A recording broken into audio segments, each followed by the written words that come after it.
saya tidak terlalu jelas nih. Oke. Tapi insya Allah.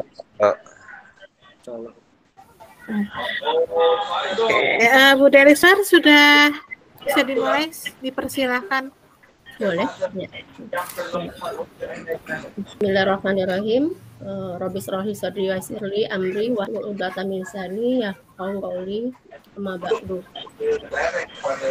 Pertama sekali mari kita panjatkan puji syukur kepada Allah Subhanahu wa taala yang mana pada malam hari ini Minggu 9 Juli 2023 kita bertemu kembali pada webinar Kanva Lovers Nusantara berbagi yang sekarang sudah berada pada seri 9. Selanjutnya salawat dan salam tak lupa kita kirimkan pada bawah junjungan umat Nabi besar Muhammad SAW dengan senantiasa melafazkan Allahumma sholli ala sayyidina Muhammad wa ala ali sayyidina. Semoga dengan bersalawat kita mendapatkan syafaatnya di yaumil akhir nanti. Amin amin ya rabbal. Amin. Yang kita hormati, di tengah kita sudah ada Kang Dero. Selamat malam Kang. Assalamualaikum. Waalaikumsalam Bu Delismar. Iya. Beliau adalah founder Kanva Lovers Nusantara yang alhamdulillah pada saat ini sudah bergabung bersama kita. Kemudian berikutnya yang terhormat Bapak Ihin Solihin. Assalamualaikum Bapak. Waalaikumsalam Ibu Delismar. Iya. Beliau adalah ketua Kanva Lovers Nusantara. Kemudian yang berikut yang terhormat Ibu Eneng Triani Puspitawati selaku sekretaris Kanva Lovers Nusantara. Assalamualaikum Ibu. Waalaikumsalam warahmatullahi wabarakatuh. Terima kasih Bu. Iya, kemudian berikut kita hormati juga Ibu Mardiani SPD, yaitu sebagai Ketua Koordinator Divisi Komunitas Kanva Lovers Nusantara. Assalamualaikum Ibu. Waalaikumsalam. Kemudian di sini yang terhormat Bapak Ibu hebat dari seluruh Indonesia yang alhamdulillah pada hari ini, pada saat ini sudah tercatat 147 orang. Ya, terima kasih atas kehadiran Bapak Ibu semua. Kemudian di sini sebelum kita mulai, saya berpantun sedikit dulu. Air beriak tanda tak dalam. Cakep. Ya. Cakep. Air tenang seperti berlian. Izinkan saya ucapkan salam untuk pada para hadirin sekalian. Assalamualaikum warahmatullahi wabarakatuh.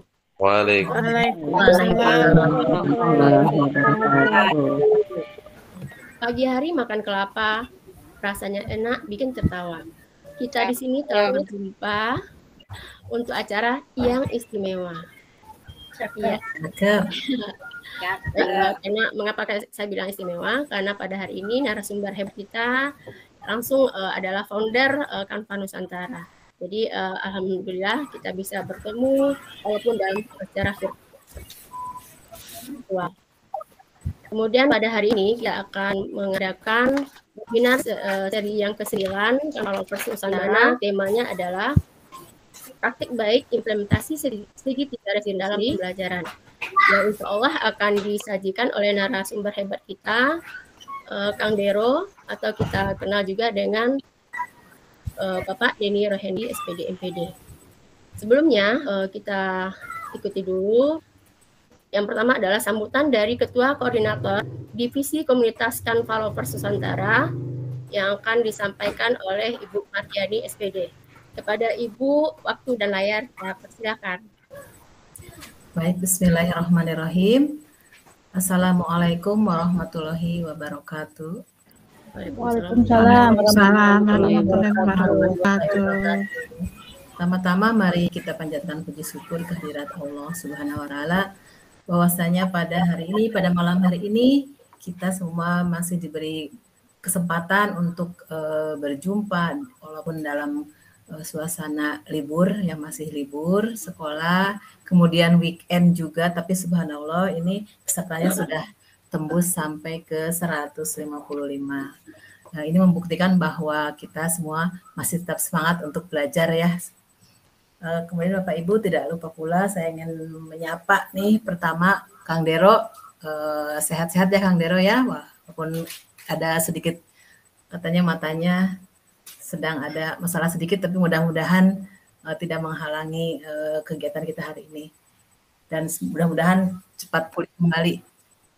Kemudian tidak lupa pula saya ingin menyapa Pak Kang Ihin, Ketua Kanva Lovers Nusantara kita, kemudian Bu Neng, Sekretaris, ada juga Bu Iin, Iriance ya dari tim Kanva Lovers Nusantara, juga teman-teman Ketua Kanva di seluruh Nusantara ya, Ketua Kanva Lovers Kabupaten dan Kota di seluruh Nusantara, dan tentu saja semua para peserta guru-guru hebat dari Sabang sampai Merauke ini yang sangat semangat, antusias di malam hari ini untuk berjumpa dalam kegiatan webinar kita kali ini. Dan khusus hari ini adalah hari yang spesial. Kita langsung narasumbernya adalah founder kita, Kang Dero, dengan materi yang juga sangat spesial. Ya, mungkin ada beberapa yang sudah pernah mendengar restitusi, tapi ada juga mungkin yang belum pernah mendengar restitusi itu seperti apa, bentuknya seperti apa, dan bagaimana praktiknya dalam pembelajaran. Tentu itu akan bikin penasaran. Dan tentu nanti akan dikupas tuntas oleh Kang Dero, sehingga pada saat pembelajaran kita, tahun ajaran baru kita nanti bisa dipraktikkan langsung oleh kita semua. Mungkin itu ya sambutan dari saya. Sekian, wabillahi taufiq wal hidayah. Wassalamualaikum warahmatullahi wabarakatuh. Waalaikumsalam warahmatullahi wabarakatuh. Terima kasih kita ucap kepada Ibu Mardiani yang telah memberikan sambutannya. Mudah-mudahan materi tentang segitiga restitusi ini dapat bermanfaat bagi kita semua, yang merupakan salah satu materi yang kita tunggu-tunggu, itu dari Kementerian Pendidikan, Kebudayaan, Riset, dan Teknologi pada program Guru Penggerak. Berikut kita masuk kepada kegiatan inti kita pada hari ini, yaitu penyajian materi oleh narasumber kita dengan tema praktik baik implementasi segitiga restitusi dalam pembelajaran. Sebelum narasumber kita menyajikan materi, sedikit saya selaku moderator, ya mohon maaf, saya dari Ketua Kanva Lovers Kota Jambi akan memandu acara kita pada hari ini. Yang sebelumnya kita akan lihat dulu profil dari narasumber hebat kita, ya, itu Kang Dero, di mana di sini kita akan mengetahui profil beliau, dan mungkin di antara kita sudah banyak yang mengenal siapa sosok yang hebat hari ini yang akan membersamai kita. Ya, alhamdulillah juga saya sudah ikut beberapa kali pelatihan dengan beliau, itu Kanva 1 sampai Kanva 6, dan insya Allah kita mungkin ada Kanva yang ke-7 insya Allah. Baik Bapak Ibu, izinkan saya untuk share screen CV dari Kang Dero. Udahkah muncul Bapak Ibu? Sudah muncul. Oke. Beliau bernama Denny Rehendi, SPD MPD. Pada saat ini banyak prestasi yang beliau dapatkan ya. Yang pertama ini adalah Duta Rumah Belajar tahun 2019.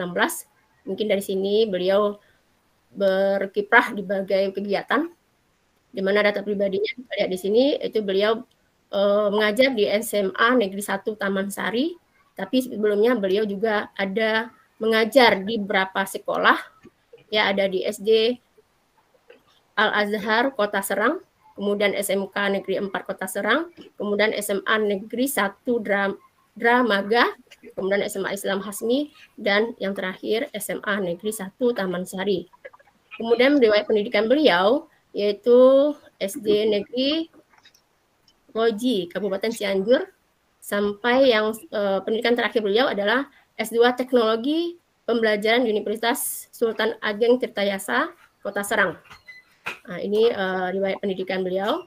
Kemudian pengalaman organisasi, ini tidak diragukan lagi, itu diantaranya adalah pengurus BEM, KM FPMIPA, UPI, kemudian anggota Komisariat UPI, kemudian pengurus DKR Pramuka Taman Sari, kemudian anggota PGRI Kecamatan Taman Sari, sekretaris MGM PPSIKA Kabupaten Bogor, kemudian pengurus IGI Kabupaten Bogor. Ya, Jadi ada pengurus ya. Kemudian ada jabatan di sekolah beliau, yaitu yang pertama itu pembina kesiswaan. Kemudian Kepala UT Pokjar Ciamis. Ya, beliau juga Kepala UT ya. Jadi alhamdulillah juga bersama dengan saya juga ada tutor UT ya. Kemudian Duta Rumah Belajar Jawa Barat tahun 2019. Nah, kemudian pengajar praktik, guru penggerak, dan kalau nggak salah beliau juga fasilitator guru penggerak. Benar kan, Dero? Halo kan, Dero? Betul, Bu. Betul, Bu. Iya. Jadi beliau sudah berkecimpung di program guru penggerak sampai pada fasilitator. Kemudian dalam kegiatan teknologi, beliau juga dikenal menjadi Quizzes Super Trainer, kemudian Google Certified Trainer, kemudian Kapten Belajar ID Provinsi Jawa Barat. Nah, ya ini ada fasilitator guru penggerak. Jadi alhamdulillah beliau kalau keahliannya di bidang IT sangat tidak diragukan lagi. Kemudian karya tulis beliau sangat banyak, ya bisa kita baca di sini. Kemudian penghargaan yang pernah diraih diantaranya adalah juara Olimpiade Sains Nasional. Ini ada 2 tahun ya, 2014 sama 2015. Kemudian juara 2 lomba penulisan PTK tingkat di Kabupaten Bogor 2015. Beliau memiliki moto, berkolaborasi adalah kunci, berbagi adalah energi, berkah tujuan sejati. Jadi dalam pelatihan memang beliau sering memberikan suatu kata-kata motivasi ya kepada kita, sehingga bisa memberikan semangat untuk bisa berbagi di antara sesama guru terutama. Kemudian produk tutorial pembelajaran bisa kita lihat di beberapa link di sini ya. Jadi tidak bisa kita jelaskan satu persatu. Kemudian beliau juga mempunyai medsos, jadi ada WhatsApp, kemudian ada YouTube, ini fisik Rohendi, kemudian juga email, Facebook, kemudian IG, dan yang lainnya. Jadi itulah sedikit, bukan sedikitnya banyak ya, profil narasumber hebat kita pada hari ini. Mudah-mudahan dengan pengalaman beliau bisa menginspirasi kita untuk menjadi seperti beliau. Amin. Baik, tidak berlama-lama lagi kita hari ini mendengarkan materi itu dari narasumber hebat kita, Kang Dero. Kepada Kang Dero, waktu dan layar kita persilakan. Baik, terima kasih Bu Delismar. Bismillahirrahmanirrahim. Assalamualaikum warahmatullahi wabarakatuh. Waalaikumsalam warahmatullahi wabarakatuh. Semangat pagi, selamat malam, salam sejahtera untuk kita semuanya. Om Swastiastu, Namo Buddhaya, salam kebajikan, rahayu. Alhamdulillah, bersyukur kepada Allah Subhanahu wa Ta'ala, Tuhan yang Maha Kuasa. Hari ini kita bisa bersilaturahim kembali, teman-teman. Mudah-mudahan semua dalam keadaan sehat walafiat ya, tidak ada kekurangan satu apapun. Sehat, bahagia, berkah, apalagi ya nikmat yang harus selalu kita syukuri. Nikmat mata, nikmat telinga, nikmat hati, nikmat hidung, nikmat fisik, nikmat tangan, dan sebagainya. Nah hari ini teman-teman, salah satu nikmat yang sedang diuji, diambil dari saya saat ini adalah nikmat mata ini ya teman-teman. Jadi saya mohon maaf, kalau ingin fokus saya harus tutup sebelah dulu seperti ini. Nah, baru kelihatan fokus.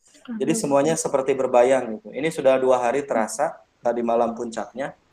Karena energi berbagi yang luar biasa di beberapa titik kemarin memaksakan diri untuk tidak mengevaluasi bahwa diri ini punya keterbatasan, tapi energi berbaginya sangat ingin terus menggema, tapi ternyata kita punya keterbatasan. Nah ini salah satu hal yang mungkin harus selalu disyukuri dan mungkin juga harus proporsionalitas melihat tubuh kita, yang melihat keterbatasan yang ada dalam diri kita. Nah ini mari sama-sama kita dalam salah satu aspek dimensi profil pelajar Pancasila, ketika bicara dimensi yang pertama gitu ya, iman, takwa, dan akhlak mulia. Nah itu kan salah satu poinnya adalah akhlak terhadap diri sendiri. Bagaimana kita bisa paham, tahu gitu ya, bagaimana kondisi diri kita untuk menjalani suatu hal atau aktivitas. Tapi saya sangat bersyukur ketidakjelasan mata saya hari ini memandang teman-teman, tapi saya akan buktikan bahwa energi dahsyat berbagi bisa mengubah kondisi saya menjadi sehat dan kondisi teman-teman menjadi sehat. Dalam modul 3.0 2 atau 3.3 di program guru penggerak dikatakan bahwa memang kita harus berpikir itu berdasarkan aset, bukan berdasarkan defisit. Jadi hari ini mungkin mata saya tidak melihat Bu Neng, itu layarnya agak ada 2 gitu ya. Bu Delismar, Kang Ihin gitu ya, itu ada 2. Tapi it's saya nggak masalah. Saya ingin membuktikan bahwa energi belajar dan berbagi akan menghadirkan nikmat lain yang Allah berikan untuk kita, yaitu kesembuhan dan kesehatan. Bagi teman-teman hari ini yang sedang diuji dengan sakit, insya Allah bismillah ya, semoga sakitnya menjadi penggugur dosa, dan saya yakin kalau semua ditapaki dengan ikhlas, berkah, semuanya akan tuntas kita jalani. Dan bagi teman-teman hari ini yang dalam kondisi sehat walafiat, tetap bersyukur teman-teman ya, tetap bersyukur, jaga hak tubuh, jaga hak kita untuk beraktivitas ya, semuanya harus benar-benar proporsional. Semangat dan selamat teman-teman yang hari ini sudah hadir, 189 partisipan. Saya dengan Bu Neng dan Kang Ihin sebenarnya sempat berpikir ya, kalau kita pindahkan ke malam Senin, ini kondisinya teman-teman gimana ya? Khawatir gitu ya, tidak pada datang atau bagaimana? Karena memang harusnya saya di malam Sabtu kemarin, tapi malam Sabtu kemarin itu ada 3 kegiatan ya, 4 kegiatan di Google, di Distrik, kemudian berbagi di Madrasah Ibtidaiyah, kemudian juga di mana itu sampai lupa ya, di guru penggerak sebagai fasilitator. Mungkin teman-teman CGP saya juga di sini ada yang hadir. Nah ini jadi luar biasa. Tapi mari kita sama-sama terus belajar dan belajar. Nah hari ini saya ingin menginspirasi kita semua bagaimana kemudian salah satu hal persiapan tahun ajaran baru itu bukan hanya melulu tentang perangkat pembelajaran, bukan hanya melulu tentang perangkat administrasi, tapi sudahkah kita mempersiapkan kondisi mental, kondisi batin, pola pikir, mindset gitu ya. Dan bagaimana akan kita tunjukkan keberpihakan kita kepada murid-murid kita yang nanti akan kita ayomi dalam pembelajaran ke depan. Administrasinya keren, tapi hatinya juga harus keren. Bagaimana ketika memandang siswa itu dedeh, nyaah, apa ya kalau dedeh itu, nyaah, sayang gitu ya, kemudian empati, peduli, ada rasa ingin, gimana ya, segalanya lah siswa itu.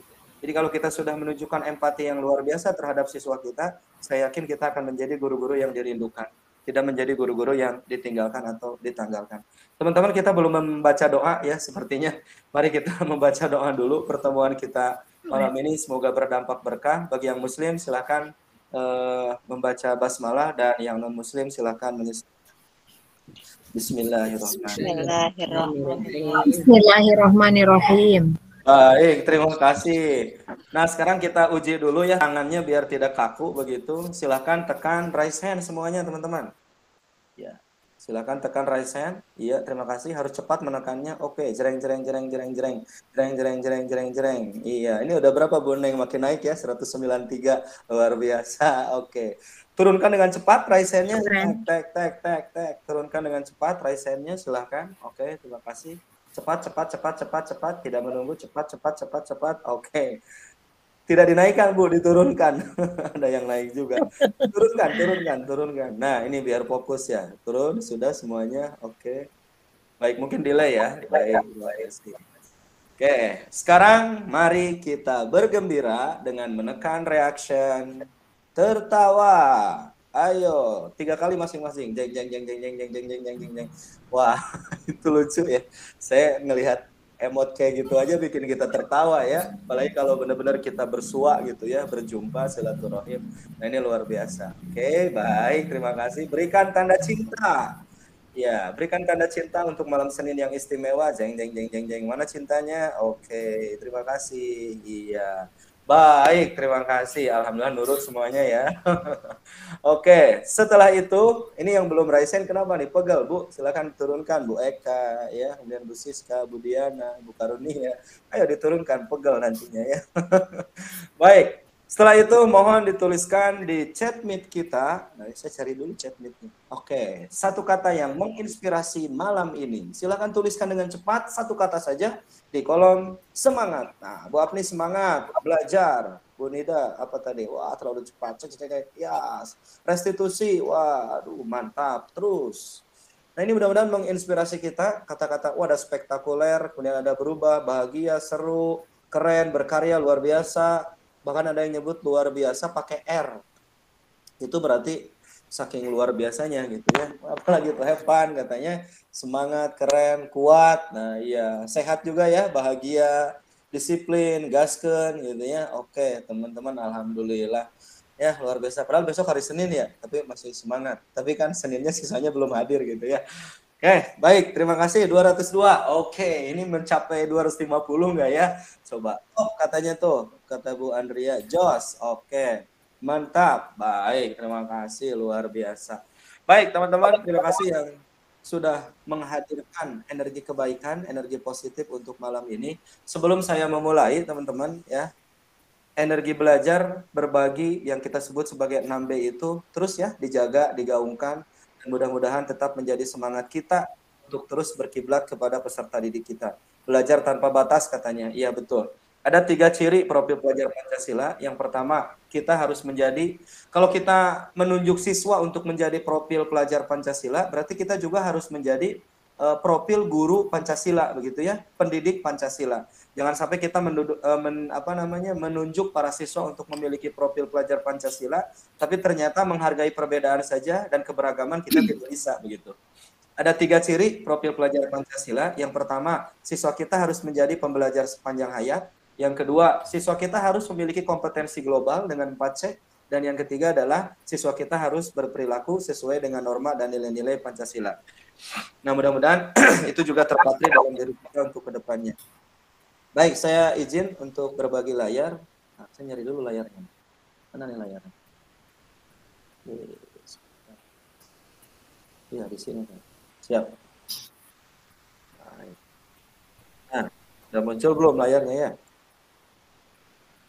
Belum ada. Belum ada ya? Ya, sudah ada, Pak. Sudah ada ya? Nah, Ya, yang muncul, sudah. yang muncul kita semua ya? Iya. Nah, sekarang udah ada ya? Ya. Sudah. Oke. Sudah. Ya baik, mungkin saya nggak bolak-balik ke melihat teman-teman. Saya mau langsung tampilkan layar penuh di sini. Oke, nah nanti mohon izin silakan kita berinteraksi begitu ya di chat meet atau di ini silakan. Tapi sebelum saya menjelaskan ini, silakan semuanya bergabung di sini teman-teman di siaran langsung Canva. Nah, Bu Neng boleh bantu ini di share undangannya nih ya, canva.live.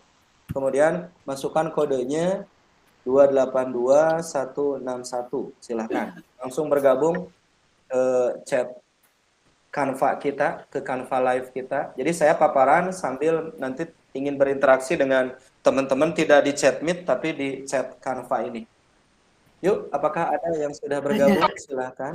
Oh iya, sebentar kan. Saya buka Canva-nya dulu. Siap. Di canva.live, kemudian minta di paste aja ke chat meet kita. Jadi teman-teman tinggal ini. Oke, terus sebentar. Saya izin Nisa. Sudah ada nih. Anonim. Nah, tolong pakai nama ya, Bu. Oke, masuk Kang Dero. Ya, siap. Nah, ini namanya anonimnya. Jadi itu ada 2 baris di situ. Jadi pakai nama dulu, nama ibu. Kalau bisa sih Dero, Jabar gitu ya. Jadi tahu nih yang paling jauh dari mana gitu. Oke, baik, sambil nunggu. Ini terima kasih teman-teman yang sudah berusaha masuk. Saya oke tuh ya, kayak Bunia Jawa Barat. Nah, anonimnya diganti dengan Bunia gitu ya. Oke, baik, terima kasih. Nah, jadi hari ini saya nanti akan berinteraksi dengan teman-teman di Canva Live ini.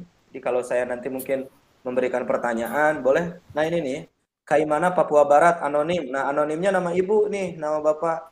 Ya ini luar biasa ya, Papua Barat berarti hari ini jam 10 ya, jam 10:10. Tetap semangat Bu dari Papua Barat, mudah-mudahan sampai tuntas. Oke, itu ada dari Assalamualaikum, Waalaikumsalam. Oke, baik. Di teman-teman terlihat kan ya ini chattingnya sebelah kanan ada kan? Terlihat Bu Neng? Terlihat. Ya, ada, Kang, ada. Lihat ya, oke Kang Ihin siap. Baik, saya lanjut dulu nih untuk ke materinya. Materi saya hari ini adalah praktik baik implementasi segitiga restitusi dalam pembelajaran. Bogor siap. Oh, Kang Ari Sudana siap. Nah, teman-teman, ini adalah materi keren yang menurut saya harus menjadi bekal amunisi kita di tahun ajaran baru. Bagaimana cara kita memandang dan menjadikan siswa itu sebagai subject matter dari sebuah pembelajaran. Bukan sebagai objek, tapi jadi sebagai pelaku gitu. Nah, ini adalah salah satu materi yang saya cuplik dari modul-modul yang ada di Guru Penggerak yang menurut saya ini sangat relevan untuk kita nanti mengawali tahun ajaran baru. Seperti yang disampaikan Ki Hajar Dewantara, teman-teman, anak-anak kita hari ini hidup dan tumbuh sesuai dengan kodratnya sendiri. Pendidik hanya dapat merawat dan menuntun tumbuhnya kodrat itu. Nah, ini luar biasa ya, bagaimana setiap anak itu unik, bagaimana setiap anak itu tumbuh dan berkembang sesuai dengan kodrat genetisnya gitu ya. Jadi pola-pola kebaikannya dia punya, pola-pola keburukannya dia punya. Tugas pendidikan adalah, atau tugas pendidik adalah bagaimana menebalkan pola-pola kodrati yang sudah baik itu dan kemudian meminimalisirkan atau menyamarkan pola-pola keburukan yang mungkin berpotensi untuk tumbuh. Nah, jadi hari ini kita akan belajar sebenarnya seperti apa sih yang disebut dengan segitiga restitusi ini. Dan segitiga restitusi ini sebenarnya adalah satu bagian kecil dari materi budaya positif yang harus kita pahami secara global. Oke, terima kasih. Silakan terus absen saja di Canva Live-nya. Nah, saya ingin bertanya ke teman-teman, setuju atau tidak setuju nih teman-teman dengan pernyataan ini? Di sini saya mencuplik setuju atau tidak setuju. Boleh di Canva Live langsung tulis ya. Mungkin berkenalannya cukup dulu. Nah, sekarang teman-teman merespon apa yang saya sampaikan. Pertama nih, teman-teman, setuju tidak? Hukuman dapat mendisiplinkan anak. Nah, setuju nggak nih? Bahwa dengan kita melakukan hukuman, disuruh push up, disuruh berdiri, disuruh menyalin kata-kata 1000 kali, ya itu kira-kira menurut teman-teman setuju nggak bahwa hukuman yang seperti itu akan mendisiplinkan anak? Oh, banyak yang menulis tidak setuju katanya. Oke, tidak setuju. Baik, ini tidak setuju. Oke, tidak setuju. Baik, oke. Baik. Karena sepertinya masih cukup banyak juga ya di antara sahabat-sahabat kita yang masih beranggapan bahwa dengan menggunting rambutnya langsung gitu ya, itu adalah salah satu upaya membuat siswa rapih gitu. Kemudian menyuruh dia push up gitu ya, itu salah satu upaya misalkan membuat dia menjadi disiplin gitu ya. Nah, terima kasih. Oh, tidak setuju. Baik. Terus pertanyaan kedua teman-teman ya, pemberian hukuman dengan hal positif gitu ya. Jadi dia memberikan hukuman, tapi hukumannya itu hal positif. Contohnya nih ya, membaca, membersihkan halaman sekolah. Nah, ternyata itu dapat meningkatkan disiplin anak. Oke, setuju nggak teman-teman bahwa pemberian hukuman dengan hal yang positif, misalkan menghafal surat-surat pendek, kemudian menulis apa itu? Menulis anggun gitu ya. Nah, itu apakah itu akan meningkatkan disiplin anak? Oke, setuju. Baik, setuju. Oke, jadi berarti teman-teman sepakat ya kalau di sini katanya ada yang setuju, ada yang tidak setuju. Oke, jadi berarti kalau setuju memberikan hukuman dengan hal yang positif itu setuju. Oke, baik. Terus yang ketiga teman-teman nih. Oke, bahkan ada yang menyebut setuju itu bukan hukuman tapi konsekuensi. Oke, setuju tapi kembali lagi ke anak tersebut. Oke. Setelah setuju, apa nih maksudnya? Terus yang ketiga nih teman-teman nih, memberi penghargaan dapat meningkatkan motivasi belajar anak. Setuju nggak teman-teman? Setuju, oke. Tidak setuju, oke. Memberikan penghargaan, nih nanti kalau kamu bisa ngapalin tentang perkalian 7, nanti ibu kasih bintang, nanti ibu kasih stiker. Nanti ibu sebut nama kamu di festival seni, misalkan ya. Oke, setuju, tidak setuju. Ya, nggak apa-apa ya. Dalam demokrasi, setuju, tidak setuju. Tapi nanti kita akan samakan ya persepsi kita. Tapi tidak memaksa ya, hanya brainstorming saja. Baik, setuju atau tidak setuju. Terima kasih teman-teman yang sudah berpendapat. Nah, selanjutnya kita ingin mencoba untuk mengubah paradigma kita, teman-teman. Nah, ini seperti Bu Emi, tergantung asal bukan keterusan. Nah, ya, ada kata keterusan ya, nanti kita elaborasi. Ini kita mencoba untuk mengubah paradigma kita tentang konsep, kalau tadi di awal disebutkan tentang hukuman, tentang penghargaan. Misalkan gini teman-teman, saya ada 2 orang, ada A dan B. Misalkan saya dengan teman saya. Nah, kemudian saya meminta teman saya untuk menyobek secari kertas kecil. Kemudian di dalam kertas kecil itu tuliskan benda atau sesuatu yang sangat berharga untuk kita. Contohkan misalkan saya memegang mutiara gitu ya, atau apapun handphone, atau mungkin apapun lah. Kemudian letakkan di salah satu tangan Anda dan genggam benda tersebut atau sesuatu tersebut dengan segala daya. Buatlah sebuah kepalan. Jadi si A ini kita minta dia membuat kepalan, di mana di dalam kepalan itu ada benda yang sangat istimewa atau ada sesuatu yang sangat luar biasa yang dia akan jaga, pertahankan, dan akan dia agungkan selamanya gitu. Kemudian ada teman yang lain, misalkan teman B. Teman B tugasnya adalah mencoba dengan sekuat tenaga, dengan berbagai cara untuk meminta si A memberikan benda tersebut kepada si B. Si B itu bisa membujuk, mengancam, menghardik, merayu, menyuap, pokoknya apa saja yang positif agar dapat membuka kepalan tangan Anda. Nah, pertanyaannya teman-teman boleh nanti ditulis di Canva Live kita, apa yang terjadi? Jika teman-teman sebagai si A, apakah teman-teman akan membuka kepalan ini dengan bujukan, ancaman, hardikan, rayuan, suapan, sogokan gitu ya? Coba boleh ditulis jika teman-teman sebagai si A, apakah teman-teman akan membuka atau tidak membuka? Tidak setuju. Oke, setuju. Nah, ini sudah buka, tidak buka. Oke, tidak akan buka, akan mempertahankan, tidak membuka, akan mempertahankan. Oke, ini juga ada yang membuka. Kendali ada pada kita. Saya dan teman-teman selalu berpegang teguh pada kesepakatan. Oke, terima kasih. Tidak membuka. Bisa saja sih dibuka. Ya tergantung lah. Cincai lah. Kalau ada ininya saya buka gitu.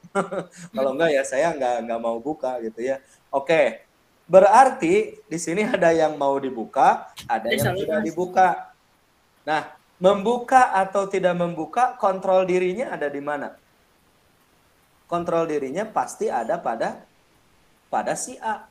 Membuka atau tidak membuka, mempertahankan atau memberikan, kontrol dirinya itu ada di mana? Ketika pun dia membuka karena si A membujuk, mengancam, menghardik, sebenarnya bukan karena bujukan, ancaman, dan hardikan. Tapi ketika dia membuka, dia mengizinkan, mengontrol dirinya untuk dibuka gitu. Setuju ya? Kepalan itu akan dibuka jika faktor yang membuatnya terbuka. Tergantung pada diri sendiri. Nah ini Bu Titi. Pada diri kita, Bu Ajeng gitu ya. Kemudian siapa? Ada di A, ya kontrolnya semua ada di kita. Nah, jadi ini coba sekarang kalau kita ilustrasikan ya ke peserta didik kita. Mereka akan terbuka terhadap kita atau tidak, bukan kita yang bisa mengontrol mereka. Tergantung mereka apakah mau membuka atau tidak. Makanya nanti dalam paradigma ini, William Glasser gitu ya, ada yang namanya teori pilihan. Setiap orang melakukan aktivitas itu karena motivasi, teman-teman. Sepakat ya? Oke, semua kontrol ada pada diri kita. Nah, ilusi kontrol guru yang harus kita pahami di sini. Yang pertama ada gini. Ini sebuah ilusi, teman-teman. Ilusi itu apa ya? Mungkin halusinasi atau miskonsepsi gitu ya. Bahwa guru bisa mengontrol murid. Yakin kita bisa mengontrol murid kita? Ketika pun dia menuruti apa keinginan kita, bukan karena kita mampu mengontrol mereka. Tapi mereka terbuka, ya, terbuka untuk kemudian merespon apa yang kita inginkan. Berarti kontrol dirinya memang membuka, gitu. Nah ini kadang kita suka memaksakan bahwa dengan paksaan, dengan apapun, ketika pun mereka mengikuti, bukan karena kita mampu mengontrol mereka. Setiap kita mengontrol diri kita sendiri. Kemudian yang kedua, ilusi bahwa semua penguatan positif itu efektif dan bermanfaat. Itu ya, bujukan, rayuan, ya mungkin dia efektif, tapi efektif dalam jangka waktu yang pendek, gitu ya. Jadi ini ilusi-ilusi kontrol guru yang harus kemudian dipahami. Ilusi bahwa kritik dan membuat orang merasa bersalah dapat menguatkan karakter. Ya, tolong dong ya ibu dibantu nih, kalau kamu nggak mengerjakan tugas nanti ibu malu misalkan atau bagaimana. Dan yang terakhir adalah ilusi bahwa orang dewasa itu memiliki hak untuk memaksa. Jadi tidak ada sebenarnya ya, ketika pun kita paksa dan kemudian dia membuka, sesungguhnya bukan karena paksaan kita dia membuka, tapi dia sedang mengizinkan dirinya untuk masuk ke dalam wilayah kita. Jadi dalam arti kata di sini kita ingin menyampaikan kepada kita semua bahwa Murid menuruti atau tidak menuruti kita tergantung kehendaknya. Membuka atau tidak membuka tergantung dari kehendaknya. Dan ketika kita berkuasa terhadap murid, itu bukan karena kita berkuasa, tetapi karena murid mengizinkan kuasa atas diri kita. Nah, makanya kita harus mulai beralih dari perubahan paradigma stimulus respon. Nah, ini yang sering kita lakukan. Jadi kalau Anda melanggar, Anda seperti ini. Kalau Anda harus kita minta A, dia melakukan A gitu ya. Nah, itu kan stimulus respon. Ketika ada aksi, dia ada reaksi. Nah, semua itu sesungguhnya harus kita mulai berpindah kepada teori kontrol atau teori pilihan. Karena dalam hidup ini murid harus diberikan pilihan-pilihan. Kalau kita bicara stimulus respon, nah ini ada dua perbandingan. Guru bisa mengubah murid berpandangan sama dengan guru. Nah, itu di stimulus respon. Jadi kita memaksakan kehendak kepada kita. Tapi kalau teori kontrol atau pilihan, guru-guru yang merdeka belajar, dia akan memahami pandangan murid. Jadi murid diberikan alternatif pilihan. Perilaku buruk murid dilihat sebagai suatu kesalahan. Nah ini, ya. Jadi kalau dia tidak membawa buku catatan, itu selalu dianggap bahwa itu sebuah kesalahan. Padahal kita harusnya mengidentifikasi dulu perilaku tersebut itu tujuannya apa, mengapa tidak membawa buku catatan misalnya, mengapa menggunakan sepatu tidak hitam misalkan gitu ya, atau kalau memang aturannya hitam. Karena semua perilaku menurut teori kontrol itu pasti memiliki tujuan. Kemudian guru bisa mengontrol murid, padahal menurut teori kontrol atau teori pilihan hanya murid yang dapat mengontrol dirinya sendiri. Guru dapat memaksa murid pada saat bujukan gagal. Jadi kalau sudah diiming-imingi hadiah itu gagal misalkan, ya, kemudian bisa memaksa. Padahal seharusnya guru dapat mengkondisikan antar murid berkolaborasi dan berkonsensus menciptakan pilihan-pilihan yang baru. Nah ini tergantung dari faktor intrinsik pribadi si A. Oke. Nah kalau di stimulus respon itu berpikirnya menang kalah gitu. Ketika keinginan guru atau keinginan murid sudah terpenuhi, maka ada pihak yang menang, ada pihak yang kalah. Padahal di teori pilihan, kalau kita memandang siswa itu unik, beragam, dan kita menyelami kebutuhan mereka, maka model berpikirnya adalah sama-sama menang. Karena di situ ada kolaborasi dan ada konsensus bersama. Tapi kalau di stimulus respon, kita selalu menganggap bahwa selalu menang dan kalah gitu. Alasannya apa? Menggunting rambut gitu ya. Pokoknya karena aturan aja. Siswa kalah, kita menang. Ketika berdebat, mungkin gurunya kalah, siswanya yang menang. Jadi selalu berpikirnya kalau stimulus respon ini berpikir menang dan kalah. Dan ini harus mulai, menurut saya, ini mulai kita tinggalkan ini. Karena sekarang kodrat zaman peserta didik kita itu ya berbeda gitu. Maka teorinya adalah teori kontrol atau pilihan. Nah, selanjutnya teman-teman, mari menata kembali pemahaman kita tentang disiplin. Oke, boleh ditulis di Canva Live kita, apa yang terlintas dengan disiplin? Silakan ditulis. Apa yang terlintas gitu ya dengan kata disiplin. Wah, ini sudah banyak ya yang nulis. Ya, di paling atas berarti. Sebentar. Ketika teman-teman mendengar kata disiplin gitu ya, apa yang terlintas? Aturan, taat aturan, sesuai aturan, kepatuhan. Wow, ada juga yang menulis manajemen diri, tepat waktu, sesuai aturan. Aturan, ketaatan, kepatuhan, kemudian tepat waktu, hukuman. Ada juga yang menulis hukuman ya. Oke, perilaku yang taat aturan, sesuai kesepakatan. Oke, tidak salah semua definisi ini. Ya, dan memang selama ini kita mendapatkan informasinya seperti ini. Kepatuhan. Oke, tepat waktu. Baik, terima kasih yang sudah menulis. Ya, semua yang dituliskan itu memang kita alami ya. Melaksanakan aturan yang ada tanpa paksaan, Nah, ini nanti juga akan lari ke konsekuensi. Pengendalian diri. Nah, ini juga luar biasa ya. Menyadari apa yang diperbuat oleh murid sudah sesuai atau belum. Kesadaran diri untuk mematuhi aturan. Oke, sudah ada yang lebih ke intrinsik ya, tidak ekstrinsik. Oke, menyimak, siap. Oh, menyimak ini maksudnya. Baik. Nah, teman-teman, mari kita persepsikan kembali ya. Mari kita peka gitu ya. Tadi ya Bu Heni ada yang nulis peka. Mari kita coba untuk memaknai kembali arti disiplin. Nah, disiplin ini berasal dari bahasa Latin, disiplina, yang artinya belajar. Ternyata disiplin itu artinya belajar ya.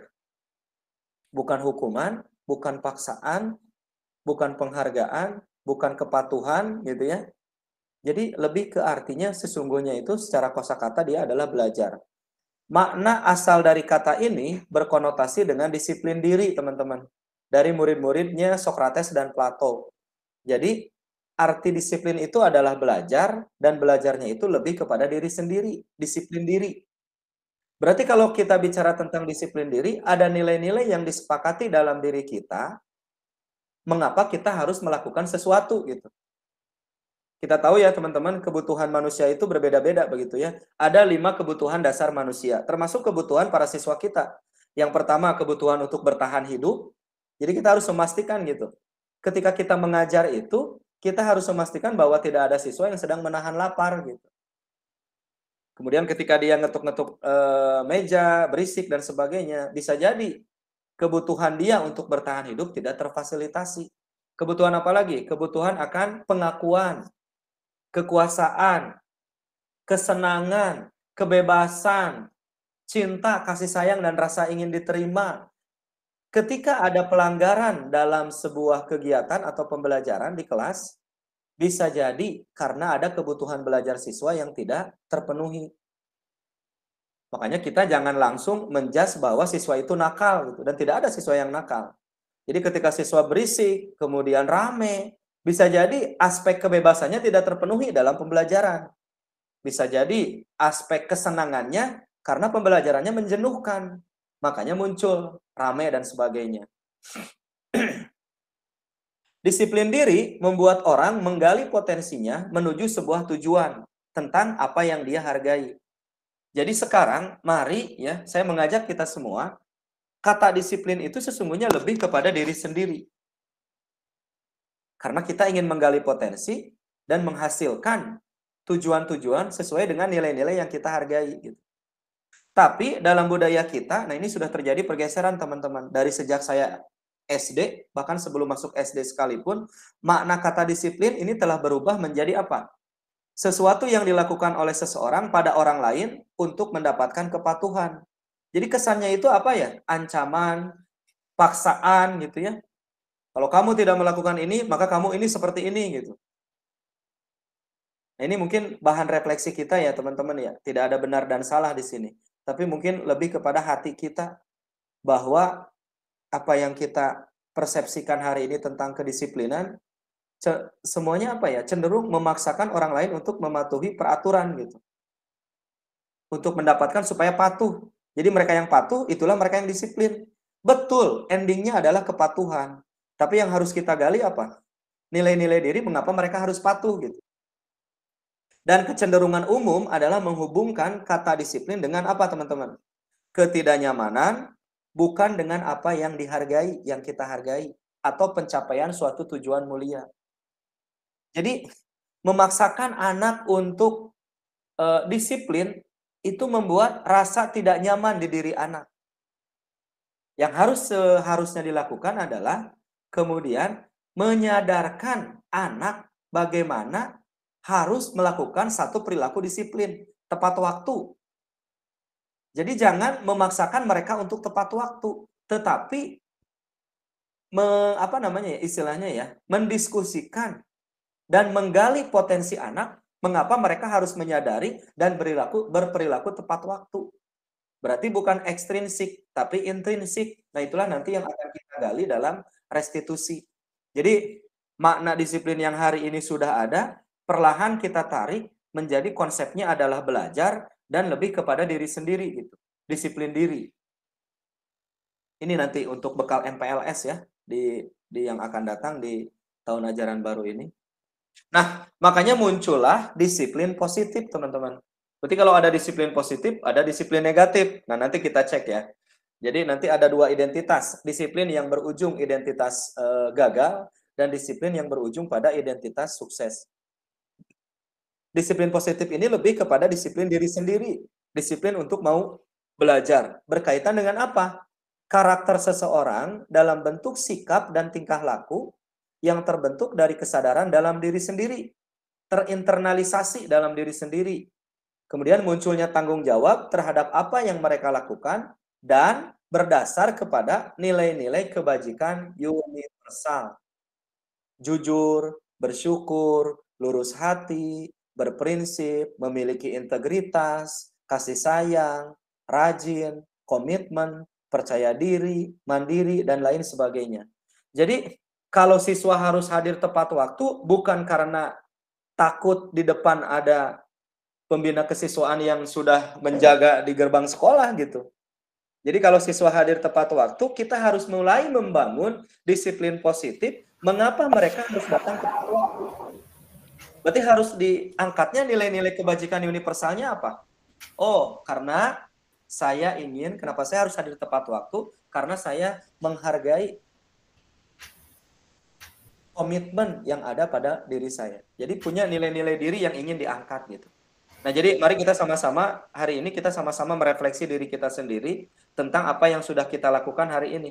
Nah, teman-teman, hadir dalam pertemuan malam ini nih, webinar kita di setiap malam Sabtu atau malam Senin ini. Hadirnya apa? Betul, saya ingin dapat sertifikat. Salah? Tidak salah. Tapi itu ekstrinsik.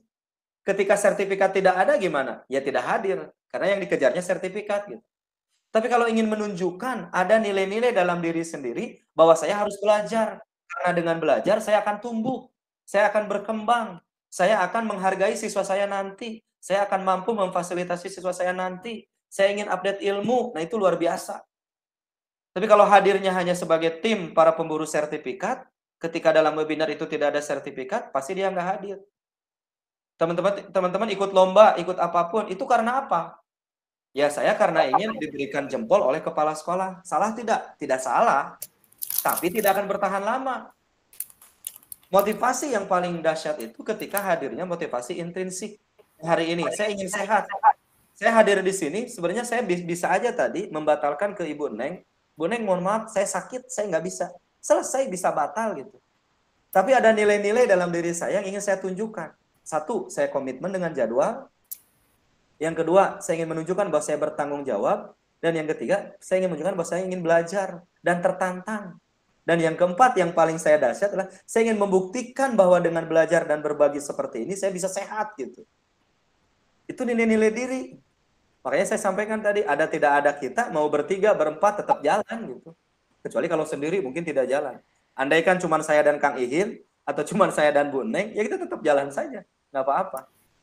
Karena belajar adalah kebutuhan untuk selalu tumbuh dari dalam diri sendiri, tuh kata Kang Muhammad Amin. Jadi itu yang penting. Hadirnya kita di majelis ilmu, ya, ikutnya kita lomba guru berprestasi, apapun yang kita lakukan, motivasi berperilaku kita hari ini bukan karena faktor eksternal, tapi karena faktor diri sendiri. Susah, susah. Karena apa? Sunatullahnya memang manusia ingin dipuji gitu ya. Sunatullahnya memang manusia ingin dijunjung tinggi, dihormati dan sebagainya. Tidak salah, nggak apa-apa. Tapi sekali lagi, motivasi ekstrinsik itu dalam jangka waktu yang pendek, tidak dalam jangka waktu yang panjang. Suatu saat teman-teman jadi kepala sekolah nih, para guru penggerak, jadi pengawas sekolah, jadi apapun, jadi menteri, jadi presiden, jadi apapun. Karena ingin apa? Ingin memenuhi kebutuhan bertahan hidup, misalkan ya. Karena ingin punya mobil, karena ingin punya ini gitu ya, karena ingin dihargai, ingin apa? Salah? Tidak salah.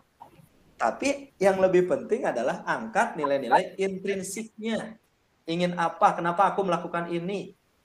Kenapa aku tidak melakukan itu? Sehingga hidupnya bermanfaat, kata Kang Wawan. Gitu ya, luar biasa. Disiplin positif. Jadi saya tidak jauh ke siswa dulu ya, ke kita aja dulu. Modal tahun ajaran baru nih. Sehingga nanti memandang siswa teh enak gitu, nyaman. Siswa ada yang tiba-tiba lari-lari di kelas, langsung guru yang tidak ini berontak. Hei, gitu ya. Bahkan saya sebelum bertaubat dulu gitu ya, saya pernah di sekolah itu cukur anak gitu ya, mencukur rambut siswa tanpa permisi gitu. Karena di belakang itu di saku, saya sudah suka nyimpen gunting gitu ya, dari kejauhan kalau anak rambutnya panjang dideketin, cepret, cukur gitu ya. Pernah juga waktu itu kemudian menggantungkan sesuatu di sini dengan tulisan saya tidak akan merokok lagi di kelas, di sekolah, di pampang, di lapangan upacara. Aduh, jangan ya. Dan sekarang mari kita hijrah gitu. Itu perilaku-perilaku yang tidak baik ya. Kan semuanya bisa didiskusikan. Mengapa siswa melakukan itu? Berarti ada kebutuhannya yang tidak terfasilitasi di sekolah. Kebutuhan akan kekuasaan. Kekuasaan ini kekuasaan positif ya teman-teman. Makanya dia menguasai. Makanya muncul bullying gitu ya. Intoleransi, kekerasan seksual. Makanya sekolah itu harus menjadi sekolah yang ramah anak gitu.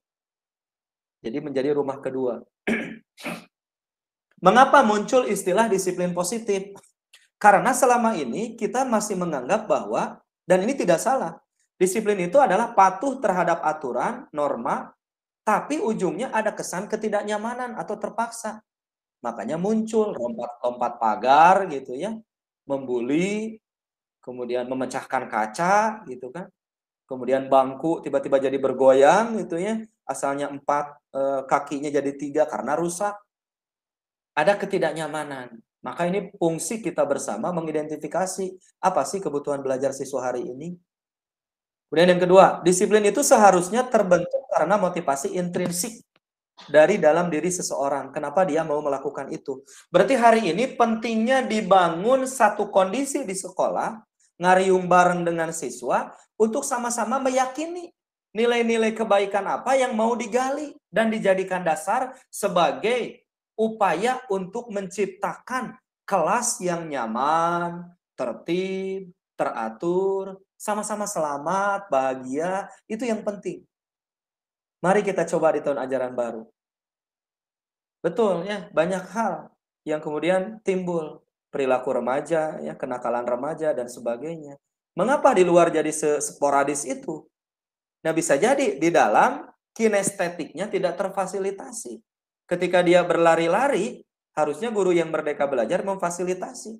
Dengan bermain peran, melakukan observasi, bergerak, gitu ya, kalau gaya belajarnya seperti itu.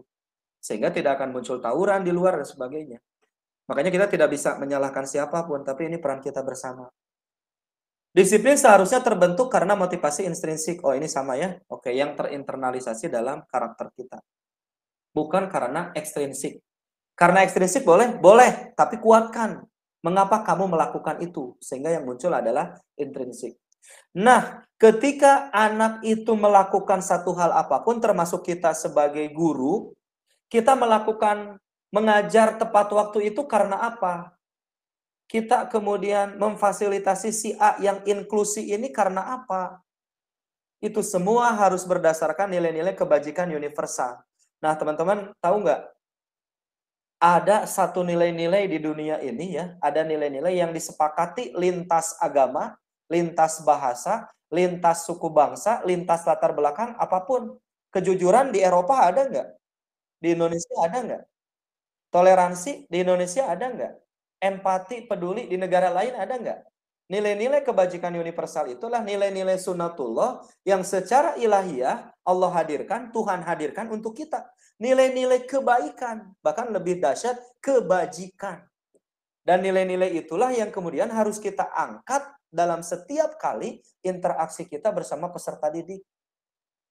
Itu keren banget ya, kalau kemudian sama-sama gitu dengan siswa teh.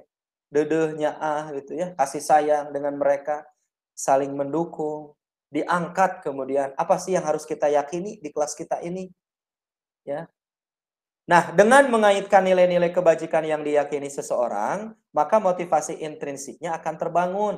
Sehingga menggerakkan motivasi dari dalam diri sendiri untuk dapat mencapai tujuan mulia. Teman-teman, tujuan pendidikan nasional menurut Ki Hajar Dewantara apa? Terwujudnya, terciptanya siswa, terwujudnya, terciptanya apa? Keselamatan dan kebahagiaan siswa, lahir dan batin. Tujuan pendidikan teh. Jadi siswa yang selamat, siswa yang bahagia. Nah, sebenarnya ini bagi kita ya, yang setiap kali kita berdoa, Rabbana atina fid dunya hasanah wa fil akhirati hasanah wa qina adzabannar gitu. Ini sangat relevan. Kita berdoa apa di doa sapu jagat itu? Kepada Allah Subhanahu wa taala, kebaikan, keberkahan tidak hanya di dunia, tapi di akhirat. Hasanah itu kan kebahagiaan, kebaikan. Nah, ini sejalan dengan ini semua. Nah, kita bisa ke sana kalau kita menyepakati bersama, meyakini bersama. Ada nilai-nilai kebajikan yang harus kita agungkan di dalam kelas kita. Sehingga ketika ada siswa yang melanggar, kita tanya, Asep misalkan ya, atau Jaka, kenapa ini? Keyakinan mana yang kamu langgar? Sehingga kamu melakukan perilaku seperti ini. Terbuka. Oh iya Bu, saya melanggar keyakinan yang ini, kerapihan, kebersihan. Nah itu dia, ketika diajarkan harus membuang sampah pada tempatnya, itu kenapa? Dia itu kalau dia eksternal, membuang sampah pada tempatnya itu hanya ketika Pak Denny lewat. Dia mau sholat berjamaah itu hanya ketika Kang Ihin lewat gitu. Kalau nggak ada Pak Denny lewat dan Kang Ihin lewat, dia nggak mau gitu. Karena tidak diyakini bahwa itu sebuah kebaikan, membuang sampah pada tempatnya. Nah, dalam konteks nasional hari ini, kita menyepakati bahwa nilai-nilai kebajikan universal yang disepakati adalah dimensi profil pelajar Pancasila. Inilah yang seharusnya seyogianya kita angkat, ya, konsep tentang beriman, bertakwa kepada Tuhan Yang Maha Esa, akhlak mulia, berkebinekaan global, bergotong royong. Ini nilai-nilai universal, teman-teman. Kreatif, bernalar kritis, mandiri. Memang lebih abstrak dan itu harus kita jadi sebuah keyakinan. Oke, lanjut dulu. Nah, ini dia. Ini adalah konsep disiplin dengan identitas gagal. Nanti di sini ada konsep disiplin dengan identitas sukses. Yang gagal itu yang seperti apa, teman-teman? Hukuman dan penghargaan. Loh, kenapa penghargaan bisa disebut disiplin dengan identitas gagal? Hukuman, menyakiti nggak siswa yang dihukum itu? Pasti menyakiti ya. Betul, dia akan nurut dan patuh, tapi sesaat. Membuat siswa tidak nyaman, murid merasa takut, ada unsur memaksa, murid menyembunyikan kesalahan, murid menjadi rendah diri. Ya, coba kita evaluasi lagi ya tentang hukuman ini. Tiba-tiba diambil sepatunya, akhirnya kemudian dia nyeker, tidak pakai sepatu di kelas, di sekolah seharian. Diambil lagi sore hari nanti. Hukuman menyakiti enggak? Di sisi siswa gimana? Tersakiti. Di sisi guru menang. Makanya konsepnya stimulus respon, menang dan kalah.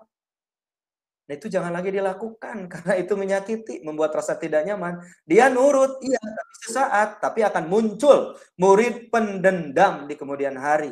Dan saya masih mengingat hari ini guru mana yang pernah menampar saya di waktu itu gitu. Karena alasan yang tidak jelas kenapa saya ditampar. Cara menamparnya masih saya ingat, wajah ekspresi ketika dia menampar masih saya ingat. Dan termasuk itu guru yang tidak saya inginkan. Nah, itu bercermin. Makanya jangan melakukan ini.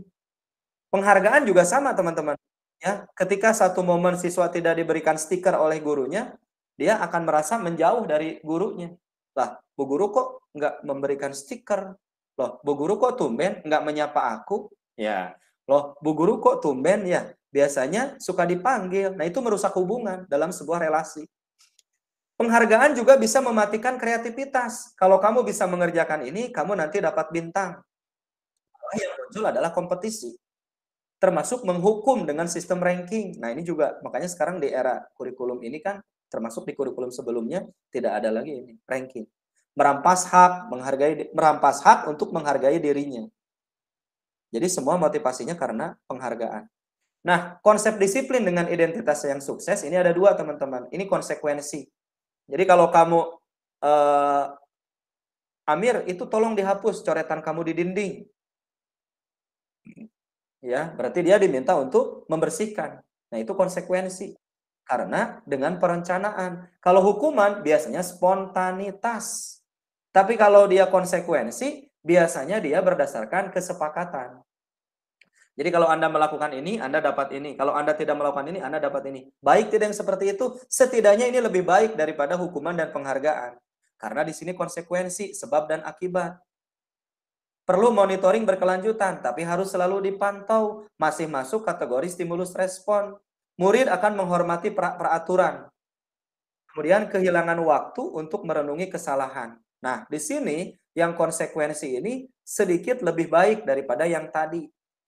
Karena di sini ada unsur penghormatan terhadap peraturan yang dibuat. Hari ini kita sebenarnya sudah melakukan ya kontrak belajar di kelas itu, menyepakati sampai tanda tangan dan sebagainya dalam bentuk peraturan-peraturan kelas, tapi harusnya dinaikkan sedikit menjadi konsep restitusi, teman-teman. Sehingga nanti murid itu akan bertanggung jawab terhadap perilakunya sendiri. Baik, buruk, kenapa melakukan ini, itu berdasarkan nilai-nilai yang ada dalam dirinya sendiri. Fokus pada pemecahan masalah jangka panjang. Nah, kalau restitusi itu kan menggali potensi. Menyadarkan mereka, menggali potensi, dan memberikan upaya alternatif pilihan untuk tidak melakukan itu. Sehingga nanti dengan restitusi ini murid akan menghormati dirinya dan orang lain. Dan ini teorinya teori kontrol. Apa itu teori kontrol? Dirinya sendiri yang memegang kontrol, bukan orang lain. Kalau konsekuensi, masih guru yang memegang kontrol ya. Kita ditanya gitu, kamu kan kesalahannya coret-coret dinding ya, apa yang harus kamu lakukan? Ya Pak, saya harus membersihkannya, itu konsekuensi. Tapi eksternal, kalau dengan restitusi, itu dirinya sendiri, oh iya tadi saya udah menyakiti Amir karena ngambil pulpennya, aduh saya salah, berarti saya harus ngembaliin pulpennya, oh pulpennya hilang, berarti saya harus beli. Dan dalam restitusi, murid-murid itu diajak untuk selalu bersemangat memperbaiki kesalahannya. Dan kesalahan dan kekeliruan dalam restitusi adalah sebuah hal yang wajar, karena setiap manusia pernah melakukan kesalahan. Nanti ada caranya, dengan cara segitiga restitusi. Oke, lanjut.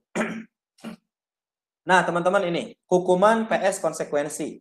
Hukuman itu tadi identitas gagal, konsekuensi itu identitas berhasil. Hukuman sesuatu yang menyakitkan, konsekuensi itu sesuatu yang harus terjadi. Kemudian hukuman itu membuat murid sakit fisik dan hatinya untuk jangka waktu lama. Benar ya? Sok di sini saya yakin pasti ada yang dulu mungkin pernah disentil atau mungkin dibentak atau apa gitu ya. Sampai hari ini masih ingat cara membentak gurunya, terngiang-ngiang dan sebagainya. Dan itu susah sekali hilangnya walaupun sudah memaafkan. Tapi kalau konsekuensi membuat murid merasa tidak nyaman tapi dalam jangka waktu pendek. Konsekuensi itu sebab akibat. Murid membenci kedisiplinan kalau dengan hukuman. Kalau konsekuensi, murid menghargai disiplin. Karena tadi ada peraturan itu. Mendorong murid menyakiti diri sendiri, hukuman itu setuju ya? Murid menyakiti diri sendiri kan? Kontrol kita. Mendorong murid agar dapat menyesuaikan diri. Tapi konsekuensi pilihan. Kamu sudah melakukan ini, apa yang harus kamu lakukan? Itu adalah alternatif konsekuensi. Hukuman itu cenderung kemaksaan. Mari kita bertobat ya. Kalau di kelas masih kita menghukum gitu ya, istighfar gitu ya. Kemudian kalau konsekuensi itu stimuli dan respon. Saya ketika membaca ini evaluasi, ya Allah, terima kasih sudah diingatkan gitu. Karena kita nggak akan selamanya hidup gitu ya. Ada saatnya nanti selesai. Makanya kita harus menanamkan hal-hal kebaikan. Nah, contoh nih teman-teman, coba nih evaluasi. Ini membedakan hukuman dan konsekuensi. Bu Delismar, sebenarnya waktu saya sudah habis, saya tetap izin dulu sebentar ya. Mudah-mudahan teman-teman mengizinkan. Boleh tidak? Iya kan, Dero, sampai pukul 21 kita izinkan. 9 ya. 9 menit lagi. Teman-teman mohon izin. Contoh nih teman-teman nih, hukuman dan konsekuensi. Mencatat 100 kali di buku kalimat seperti ini. Saya tidak akan lagi terlambat sekolah karena siswa tersebut terlambat sekolah. Itu hukuman atau konsekuensi kalau kita seperti itu? Tiba-tiba ada siswa yang terlambat. Sini kamu. Ayo baca, tulis ini 1000 kali. Sok direfleksikan. Lari mengelilingi lapangan basket 2 kali karena terlambat hadir di sekolah. Hukuman atau konsekuensi? Bu Emi katanya hukuman, bagus. Nah, Bu Nida itu hukuman. Hukuman ya yang seperti itu. Tiba-tiba dia terlambat, tanya dulu kenapa terlambat. Nah, nanti kerennya gini, keyakinan kelas apa? Keyakinan apa yang kamu langgar? Nanti kalau sudah restitusi ya, hukuman. Nah, membersihkan coretan yang dibuatnya di meja tulis. Hukuman atau konsekuensi? Siswa diminta untuk membersihkan. Berarti dia menyadari ada kesalahan. Murid diminta push up 15 kali karena tidak memakai topi saat upacara. Aduh. Hati-hati ya teman-teman. Berjemur di lapangan basket pukul 12 siang karena mengobrol dengan teman. Wow. Masih ada yang seperti ini. Yuk kita hijrah. Tidak relevan antara kesalahan yang dibuat siswa dengan hukuman yang diberikan. Dan memang tidak boleh memberikan hukuman. Menggantikan kertas tugas temannya yang telah dicoret-coret. Jelas itu konsekuensi. Jadi membersihkan coretan, menggantikan kertas, itu konsekuensi. Yang lainnya hukuman. Lanjut. Nah, menurut Gardner itu ada 3 motivasi, dan Diana Gosen ya, ada 3 motivasi berperilaku manusia teman-teman. Coba teman-teman ikut pelatihan ini karena apa? Menghindari ketidaknyamanan atau hukuman, misalkan gini, yang tidak ikut pelatihan malam ini kita keluarkan Bu Neng dari grup Canva. Nah itu menghindari ketidaknyamanan atau hukuman. Teman-teman hadir, dah takut dikeluarin dari grup Canva. Mendapatkan imbalan atau penghargaan dari orang lain. Yang hadir malam ini nanti dapat sertifikat. Betul, nggak apa-apa gitu ya. Bahkan tadi ada yang nanya, 32 JP itu kapan? Gimana caranya? Nggak apa-apa. Tapi itu motivasi ekstrim. Tapi yang harus diangkat itu sesungguhnya adalah motivasi intrinsik. Menjadi orang yang mereka inginkan dan menghargai diri sendiri dengan nilai-nilai yang mereka percayai. Contoh, murid datang lebih pagi karena dia ingin rajin, karena dia rajin dan prepare sebelum belajar dimulai. Nah, itu kan nilai-nilai kebaikan. Oke, mungkin saya agak percepat diri. Teman-teman ada di posisi yang mana sebagai guru? Apakah guru yang menghukum? Sebagai penghukum, kamu salah, kamu pergi sana, kamu ini itu. Atau sebagai pembuat murid berasa bersalah. Kalau pembuat murid berasa bersalah, biasanya intonasinya nggak tinggi. Kayak gini nih contohnya nih. Ayo dong Rip, kerjain. Nanti kalau kamu nggak mengerjakan, ibu malu dong ditegur sama kepala sekolah. Nah, cenderung intonasinya itu memelas. Nah, itu yang seperti itu guru sebagai pembuat murid merasa bersalah. Jadi muridnya nanti akan gimana ya, ngerasa rendah diri gitu. Karena nggak memenuhi kebutuhan gurunya. Atau sebagai teman, cincai lah sama Pak Denny mah cincai. Nanti juga ini gampang gitu ya. Jadi ngerasa sebagai teman saja. Suatu saat saya berubah sikapnya, kemudian murid itu kecewa, loh kenapa Pak Denny jadi seperti ini? Pak Denny kan teman saya, nah berarti jangka pendek. Atau sebagai pemantau, konsekuensi tadi. Kalau konsekuensi jelas gitu ya. Jadi memantau terus, kamu melanggar yang ini nih. Gimana? Ini berarti. Atau sebagai manajer. Nah, kalau manajer itu lebih kepada mengangkat nilai-nilai potensi diri, kebaikan, dan keyakinan. Sok manggawe ya mas silakan. Yang mana nih? Saya berharap tidak ada lagi yang di posisi nomor 1 dan nomor 2 ya. Sebagai penghukum, sebagai pembuat murid merasa bersalah. Kalau nomor 3, 4, 5 mau sekali-kali silakan sebenarnya. Tapi yang paling optimal itu sesungguhnya adalah sebagai manajer. Lanjut dulu. Nah ini, kalau yang hukuman kayak gini nih. Ini untuk kasus murid sering datang terlambat. Hukuman, kalau saya penghukum. Kamu terlambat, push up 10 kali. Udah 10, berkeringat, masuk. Kalau sebagai pembuat merasa bersalah, kayak gini teman-teman nih. Guru memberitahu, sudah berapa kali kamu terlambat? Begitu parahnya kamu ya, terus gimana dong? Apa iya mau terlambat terus? Ini lebih datar ngobrolnya. Kalau teman, ayolah jangan terlambat lagi. Buat senang gurumu ini dong, jangan terlambat lagi ya nanti ya. Kalau pemantau, karena kamu terlambat 10 menit, maka nanti waktu istirahatmu dipotong 10 menit untuk memahami penjelasan bla bla bla bla. Kalau restitusi, manajer, apakah kamu tahu kesalahanmu? Kira-kira bagaimana kamu akan memperbaiki kesalahan ini? Nah itu, silakan nanti direfleksikan. Nah ini untuk membedakan posisi kontrol guru nih teman-teman. Saya kecewa sekali dengan kamu. Nah itu apa tuh? Kontrol apa? Kamu tidak pernah belajar melakukannya. Ayolah, lakukan demi saya ya. Apakah kamu mau mendapatkan stiker bintang hari ini? Nah itu apa? Bagaimana kamu bisa menyelesaikan masalah ini? Kamu selalu yang paling terakhir ngumpulin tugas. Nah, sok, bangga. Yang mana kita semua ada di sini. Ya, kita refleksi nih, bekal tahun ajaran baru. Nah, makanya yang perlu diangkat adalah konsep tentang keyakinan kelas. Kesepakatan dari murid-murid satu kelas, dan mereka yakin apabila kesepakatan tersebut dijalankan, nilai-nilai kebajikan yang didambakan akan terrealisasi, sehingga kelas menjadi nyaman. Jadi keyakinan kelas ini lebih tinggi daripada kesepakatan kelas, teman-teman. Walaupun dia bersifat lebih abstrak. Contoh nih ya, mengapa kita memiliki peraturan tentang penggunaan helm pada saat mengendarai kendaraan roda 2? Bukan karena aturan harus pakai helm, tapi karena kita yakin bahwa menggunakan helm akan melahirkan keselamatan. Sehingga keyakinan kelasnya adalah keselamatan. Mengapa kita memiliki peraturan tentang menggunakan masker dan mencuci tangan? Bukan karena aturan peduli lindungi harus kita mencuci tangan dan menggunakan masker, tapi ada nilai-nilai keyakinan yaitu kesehatan. Nah ini cara untuk merumuskan keyakinan kelas berupa pernyataan universal sesuai kondisi kelas agar mudah diterapkan dan lain-lain. Nah sekarang apa itu restitusi? 5 menit terakhir saya ke praktik baik. Sebagai seorang guru, ketika murid Anda melakukan kesalahan, tindakan mana yang dilakukan?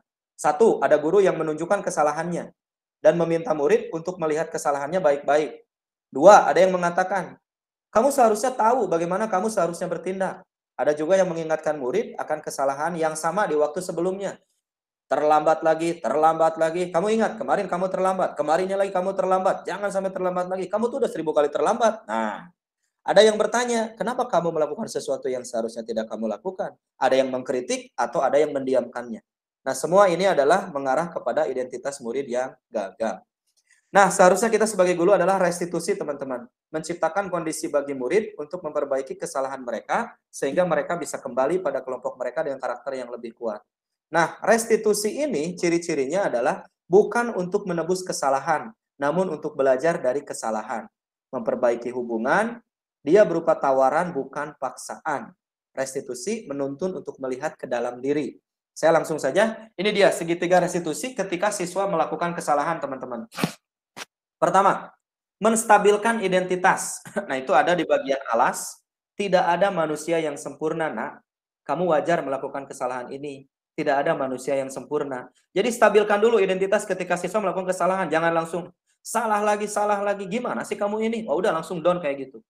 Kemudian sisi yang miring yang pertama, memvalidasi tindakan yang salah. Kamu pasti punya alasan kan mengapa melakukan hal ini?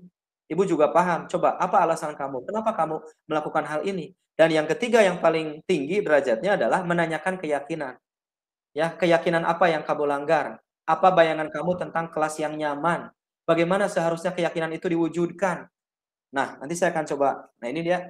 Ini ada dua terakhir ya, Bu Delismar. Ini praktik baik, penyusunan keyakinan kelas, dan implementasi segitiga restitusi. Bagaimana cara Kang Dero untuk melakukan, membuat keyakinan kelas? Nah, saya izin.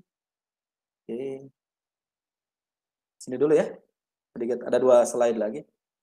Kok tampilkan dan rekam. Oke. Terlihat Bu Delismar ini ada keyakinan kelas? Terlihat Pak. Ada terlihat. Siap, sedikit ya teman-teman. Ya, silakan. Nah ini, pertama, kemarin saya dengan siswa saya di kelas 11 MIPA 1, saya membuat keyakinan kelas dengan mereka. Kesepakatan dari murid-murid satu kelas, dan ternyata untuk membuat mereka yakin apabila kesepakatan tersebut dijalankan, nilai-nilai kebajikan yang didambakan di kelas akan terrealisasi sehingga kelas menjadi nyaman untuk belajar. Jadi bukan hanya kesepakatan, tapi ada meyakini bersama gitu. Kalau melakukan ini, kelas akan nyaman untuk belajar. Nah, ini tadi sudah, ini saya contohkan ke anak-anak, slide ini yang saya tampilkan di mereka. Yuk kita merumuskan keyakinan kelas. Nah, ini bersama anak-anak di MIPA 1. Saya bertanya kepada mereka tentang 4 pertanyaan. Bagaimana suasana lingkungan kelas yang kalian inginkan? Bagaimana interaksi siswa dan siswa di kelas yang kalian inginkan? Bagaimana interaksi siswa dan guru di kelas yang kalian inginkan? Bagaimana suasana saat belajar dengan guru yang kalian inginkan? Semua ini saya share ke peserta didik, dan ternyata mereka menuliskan jawaban ini. Suasana lingkungan kelas yang diinginkan, fokus, bersih, tidak berisik, tentram, tidak ada keributan, rapi, komunikasi yang baik, saling menghormati, kondusif, tertib, aman. Terus bagaimana interaksi siswa dan siswa? Nah ini dari mereka ya, tulisan mereka ya. Saling bekerja sama, solidaritas, tidak egois, kemudian saling menghargai, harmonis, dan sebagainya. Ini seperti hal sepele teman-teman. Mungkin ini tidak dibandingkan CP dan sebagainya, mungkin ini terlalu di bawah teman-teman. Tapi yang di bawah ini kalau tidak dilakukan, yang di atas akan acak-acakan. Maka sarannya lakukan dulu, membangun keyakinan kelas bersama. Bagaimana interaksi siswa dan guru di kelas yang kalian inginkan? Guru yang komunikatif, tidak membedakan siswa, sering tanya jawab. Ternyata mereka terbuka loh. Mereka punya keinginan yang harus kita dengar. Guru yang asik, komunikatif, menghargai. Cuman nggak ada di sini guru yang suka tiktokan gitu ya. Tidak ada di sini gitu kan. Dan yang keempat adalah menciptakan lingkungan, menemukan hal baru, menunjukkan kepedulian, memberikan pengalaman belajar, guru yang humble, fokus, ada bercandanya katanya, tidak monoton, penuh keceriaan, dan tidak menegangkan. Nah, semua itu saya coba ambil dengan siswa, poin-poinnya. Jadi apa aja poin-poinnya anak-anak? 1 Pak, nyaman, bersih, fokus, solidaritas, komunikatif, harmonis. Ini 9 keyakinan kelas, nilai-nilai kebajikan universal yang diambil dari mereka. Dan pada akhirnya kita sepakati merumuskan bersama. Nah, ini teman-teman. Keyakinan kelas yang disepakati di kelas 11 MIPA 1. 1. Terciptanya suasana kelas yang harmonis dan nyaman untuk belajar. Keyakinan kelas itu memang bersifat abstrak bahasanya. Harmonis dan nyaman. Yang seperti apa yang harmonis? Nah, itu ada di kesepakatan kelas yang di bawahnya. Terwujudnya interaksi siswa dan siswa yang solid dan saling memahami. Sehingga siswa dapat berkembang di lingkungan yang positif. Ini bahasa anak loh teman-teman. Cuman saya rapikan dengan diksi saya share ke anak-anak, disetujui, ternyata mereka mau. Tercapainya pengalaman belajar yang asik dan menantang, terwujudnya interaksi sosial, interaksi siswa dan guru yang komunikatif dan peduli, terlaksananya suasana belajar yang melatih kemampuan siswa untuk berpikir. Ini dari mereka, saya hanya menjadi fasilitator untuk menyambung-nyambung kalimat saja. Dan Ini dokumentasi kegiatan menggunakan Chromebook, menggunakan Canva, dengan akun belajar mereka, kemudian mereka merumuskan bersama-sama keyakinan kelas. Ini yang di tengah ini saya dengan Farid, ini sebagai ketua kelas, jabatan tangan, kemudian di sini ada Fajar yang menandatangani di papan tulis. Ini harusnya di print out, di tanda tangan. Cuman nggak ada printer, tanda tangan di sini saja. Dan kemudian keyakinan kelas ini terjadi seperti ini, mereka mendesain sendiri di Canva. Ini keyakinan kelas 11 MIPA 1 versi kelompok 1, isinya sama, hanya desainnya berbeda. Dan semua ini diposting di Instagram kelasnya. Cuman saya nggak sempat men-screenshot. Nah, kemudian saya minta testimoni mereka. Nah, ini pada saat penandatanganan keyakinan kelas, di papan tulis saya tanda tangani, akan dipindahkan ke belangko tertulis begitu ya. Nah, ini Fajar yang menandatangani, oke. Jadi harus disepakati teman-teman, disepakati bersama. Nah, ini adalah testimoninya. Testimoni dari Nadira, kemudian testimoni dari Tri, ada 4. Nah, ini nanti kalau bisa disaksikan. Kemudian Sulis, dan juga dari Mira. Ini untuk tanda tangan testimoni keyakinan kelasnya. Oke, sedikit lagi Bu, 2 menit lagi, satu lagi nih. Nah, ini nih, tentang praktik segitiga restitusi yang saya lakukan teman-teman. Nah, ini mungkin bisa kita cek dulu. Nah, ini contohnya. Jadi ini ada 2 masalah pelanggaran siswa. Contoh misalkan di sini ada 2 kasus, nilai akhir Arkan untuk mata pelajaran fisika tidak mencapai ketuntasan. Deskripsinya kenapa? Arkan jarang hadir mengikuti mata pelajaran fisika, tidak mengerjakan rangkaian tugas yang diberikan guru, sehingga nilai akhir semester tidak mencapai ketuntasan. Yang kedua, Rafli terlambat masuk kelas saat pelajaran fisika. Sesi mata pelajaran fisika di kelas 11 MIPA 5 dilaksanakan pada jam ke-5 dan 6 setelah istirahat pertama. Saat sesi sudah berjalan 30 menit, Rafli terlambat masuk dengan alasan makan di kantin dan tidak mendengar bel berbunyi. Ini kan hal-hal kecil di sekolah ya teman-teman yang jarang kita perhatikan ya. Ternyata itu, contoh nih, saya ambil kasus Arkan saja yang ini misalkan. Tahapan segitiga restitusinya. Yang pertama, menstabilkan identitas. Pertanyaan yang guru mungkin bisa dilontarkan seperti ini teman-teman. Jadi kita stabilkan dulu identitasnya. Selamat siang Arkan, gimana kabarmu hari ini? Bapak mendengar kamu dan tim juara futsal tingkat sekolah. Apakah benar? Jadi diajak ngobrol dulu, tidak langsung dijustifikasi, disakiti gitu bahwa dia itu salah. Jadi distabilkan dulu identitasnya. Dari gagal menjadi wajar. Bukan berhasil. Dari gagal menjadi wajar. Dia kan gagal karena nilainya kecil, rendah, tidak ada tugas-tugas. Jadi kita stabilkan dulu. Ini ceritanya Arkan ini saya panggil ke ruang guru teman-teman, ngobrol berdua. Dan itu ada videonya, cuman tidak layak saya tampilkan karena privacy. Kemudian yang kedua adalah memvalidasi tindakan yang salah. Arkan tahu nggak mengapa dipanggil ke ruangan Bapak? Arkan, semua orang pernah melakukan kesalahan, termasuk Pak Denny. Namun, setiap tindakan kita pasti ada alasannya. Kira-kira mengapa nilai akhir kamu di mata pelajaran fisika tidak mencapai ketuntasan? Nah, terus yang terakhir adalah menanyakan nilai-nilai keyakinan. Arkan, kamu masih ingat nggak dengan keyakinan kelas kita? Dan Arkan ini adalah kelas 11 MIPA 1, sudah membuat keyakinan kelas. Kalau kamu masih ingat, kira-kira yang kamu lakukan itu sudah sesuai belum dengan keyakinan kelas kamu? Keyakinan kelas yang mana? Nah, ternyata kamu tahu. Lalu, apakah kamu punya solusi untuk masalah ini? Baik, Pak Denny mengapresiasi untuk tanggung jawabmu. Dan kamu boleh kembali lagi ke kelas, serta pastikan tidak lagi mengulangi kesalahan yang sama. Nah, seperti ini teman-teman, ini contoh diskusi yang bisa dilakukan dengan para siswa, tatkala para siswa kita melakukan satu tindakan yang tidak sesuai dengan ketentuan. Semoga inspirasi sederhana dari Kang Dero ini menginspirasi semangat kita untuk menghadirkan tahun ajaran baru ini bukan hanya dengan perangkat yang baru, tapi dengan mindset, pola pikir, dan keberpihakan yang baru terhadap peserta didik kita. Terima kasih Bu Delismar, pemaparan dari Kang Dero.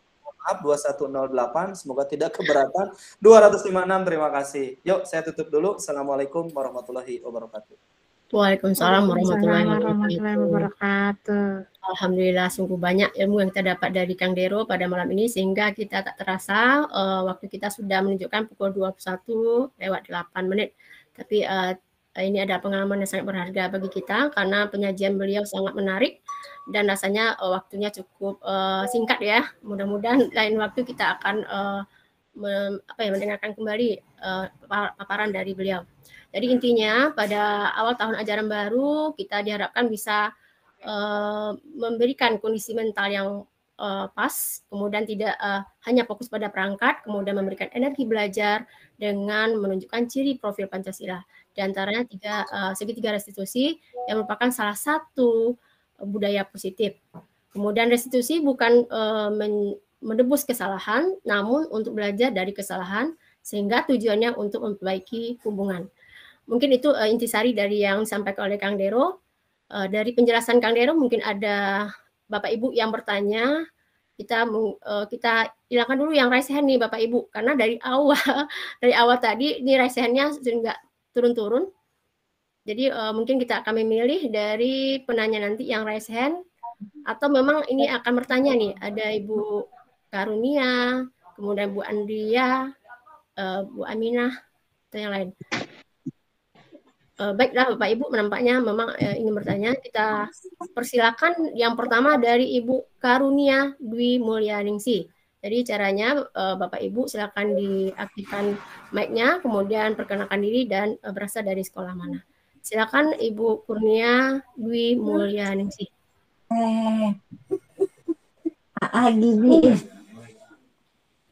Maaf Bu Kurnia, apakah mendengarkan suara saya? Kalau kita lanjutkan berikutnya kepada Ibu Andria Rahmi.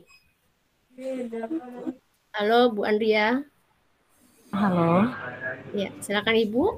Terima kasih Bu atas waktu yang diberikan. Saya termasuk newcomer pada seminar-seminar ini, baru alhamdulillah sangat tertarik dan sangat menginspirasi. Saya pikir dari dulu saya kenapa kok jarang ikut, ternyata ini pertama kali ikut setelah sekian lama jarang ikut webinar, sangat menambah ilmu insya Allah, dan apa yang disampaikan insya Allah kita akan terapkan pada saat mendidik siswa. Pertanyaan saya, tadi disampaikan sama Kang Dero bahwa contoh ya, salah satu contoh siswa tidak disiplin misalnya dalam memakai sepatunya tidak sesuai aturan, terus kita nggak boleh menghukum dengan misalnya buka sepatu nanti dia ambil sepatu lagi sore atau siang. Nah, berarti kan kita tidak boleh memberikan hukuman atau yang merupakan menurut kita, asumsi kita zaman dulu itu kan semacam efek jerah gitu ya, sehingga kedepannya siswa kan tidak akan melakukan kesalahan yang sama. Jadi apa tindakan kita atau cara kita mendisiplinkan anak ini supaya dia tidak melakukan kesalahan yang sama gitu. Jadi kan kita kawan-kawannya yang tidak punya kesalahan, sedangkan dia yang punya kesalahan, tidak ada bedanya gitu loh. Tidak ada perlakuan yang berbeda antara dia dengan anak-anak yang tidak membuat kesalahan. Jadi seperti apa caranya kita mendisiplinkan anak ini? Mungkin itu saja. Terima kasih. Assalamualaikum warahmatullahi wabarakatuh. Waalaikumsalam warahmatullahi wabarakatuh. Maaf Ibu Andria, dari mana ya? Saya dari Kepri, dari Batam. Oh, Kepri. Oke. Terima kasih Bu Andria. Ini ya. Di sini mungkin kita langsung saja mintakan jawaban dari narasumber hebat kita, Kang Dero. Silakan Kang Dero. Iya, baik Bu. Terima kasih atas pertanyaannya. Dan ini juga sebenarnya dulu menjadi pertanyaan saya gitu ya. Tapi teman-teman sepakat nggak kalau kita ditampar itu kita sakit nggak teman-teman? Ditampar kita sakit ya? Dicubit kita sakit nggak? Sakit. Ditampar kita sakit, dicubit kita sakit, dicuekin kita juga sakit gitu ya. Jadi kalau saya selalu meyakini bahwa energi semesta itu akan berbalik kepada kita. Nanti dulu lah ya, masalah restitusi, masalah ini nanti dulu. Kita nilai-nilai kemanusiaan aja dulu. Pertama kita menyepakati bahwa hukuman itu adalah sebuah kekeliruan. Hukuman itu menyakitkan. Hukuman itu akan berdampak jangka panjang. Bahkan mungkin ada satu guru di kemudian hari papasan dengan siswanya, nggak pernah tuh siswanya senyum. Sudah lulus siswanya, papasan dengan gurunya, siswanya nggak senyum. Padahal hadap-hadapan di satu tempat yang sama. Hanya alih-alih ditanya, ternyata memang ada perasaan yang sampai dia sudah berumah tangga sekalipun masih membekas sampai hari ini. Jadi apapun itu yang namanya hukuman itu akan menyakitkan dengan dasar penguasaan apapun. Tapi kita masih tipe penguasa ini karena kita memaksa orang lain untuk mengikuti keinginan kita. Betul, nantinya memang harus ada perbedaan antara mereka yang tidak melanggar dengan mereka yang melanggar. Tapi kita harus pahami mindset kita dulu. Satu, menghukum itu menyakitkan. Menghukum itu pasti tidak akan disenangi. Nah, yang harus dilakukan oleh para guru adalah pertama, konsekuensi berbasis kesepakatan itu adalah level kedua. Restitusi adalah level pertama. Kalau ibu misalkan hanya cukup sampai konsekuensi berdasarkan peraturan, itu juga sudah tepat sebenarnya. So, misalkan disepakati bersama di awal, peraturannya A, B, C, D, reward punishment-nya A, B, C, D. Ketika ada siswa yang melanggar, jangan langsung saklek dinyatakan, kamu sepatunya warna hitam, kamu sepatunya warna merah, padahal harusnya warna hitam, buka sepatu kamu sampai sore, tahan. Bapak tahan sepatunya. Pernyataan menahan sepatu itu ada nggak di peraturan? Ini kalau saya bicara yang konsekuensi ya, belum ke restitusi. Di peraturan itu ada nggak dituliskan bahwa kalau siswa misalkan menggunakan sepatu berwarna berbeda, diambil, disimpan, bahkan ada mungkin yang dibuang, dibakar. Nauzubillah kalau sampai ada yang seperti itu ya. Kemudian siswa diminta untuk tidak menggunakan sepatu sampai nanti pulang diambil sore hari. Saya yakin tidak ada. Paling ada pernyataannya siswa yang tidak menggunakan sepatu hitam, konsekuensinya ini. Nah, konsekuensi berdasarkan kesepakatan itu baik. Tapi yang lebih baik itu adalah guru melakukan pendekatan untuk melakukan segitiga restitusi. Satu, paham dulu siswa itu apa sampai tidak menggunakan sepatu berwarna hitam. Tanya dulu, stabilkan dulu identitasnya. Padahal sebelum dia mengakui bahwa dia itu salah, ketika dia itu menghampiri kita, sebenarnya dia ya dimatikan dulu mic-nya. Ya. Sebenarnya dia juga sudah merasa bahwa dia itu keliru gitu. Ya, jadi ketika dia sudah menggunakan sepatu warna selain hitam, sebenarnya dia dalam hatinya dia juga sudah merasa bahwa dia itu melakukan pelanggaran. Nah, yang harus guru lakukan adalah bagaimana yang pertama stabilkan identitasnya, kemudian yang harus ditanya adalah dibangun keyakinan bersama sampai anak itu paham kenapa dia harus pakai sepatu hitam gitu. Membangun keyakinan itu, apa alasannya? Dan ini juga jadi PR bersama. Sekolah juga harus merasionalisasikan mengapa harus pakai sepatu hitam. Ada nggak rasionalisasi peraturan di sekolah kita? CP aja ada rasionalisasinya, kenapa CP muncul gitu ya? Karakteristik, tujuan. Kenapa harus sampai sepatu warna hitam? Itu juga harus dirasionalisasikan. Sehingga nanti dari rasionalisasi itu akan muncul keyakinan. Nah, keyakinan inilah, kalaupun susah dirasionalisasikan, paling tidak diyakini oleh siswa adanya kerapihan, keseragaman, kenyamanan, ketika mata memandang kalau sepatunya sama warnanya, begitu kan bisa saja seperti itu. Jadi yang ingin saya angkat di sini adalah, sebelum kita ke treatment, menghukum, konsekuensi dan sebagainya, bangun dulu keyakinan bersama para siswa. Pahamkan mereka, sadarkan mereka, mengapa mereka harus pakai sepatu warna hitam, mengapa mereka harus tepat waktu, mengapa mereka harus bertanya, mengapa mereka harus disiplin. Tapi ingat Bu Andrea dan teman-teman yang lain, pendidikan itu jangka panjang. Ibu melakukan keyakinan kelas yang saya lakukan kemarin, 1 minggu kemudian siswa lupa, makanya pentingnya ditempel dan saling mengingatkan. Ingat sekali lagi, pendidikan ini bukan instan, pendidikan ini jangka panjang.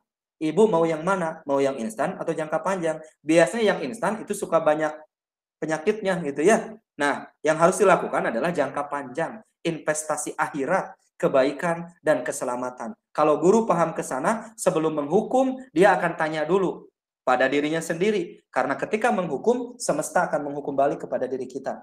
Terima kasih Bu Delisman.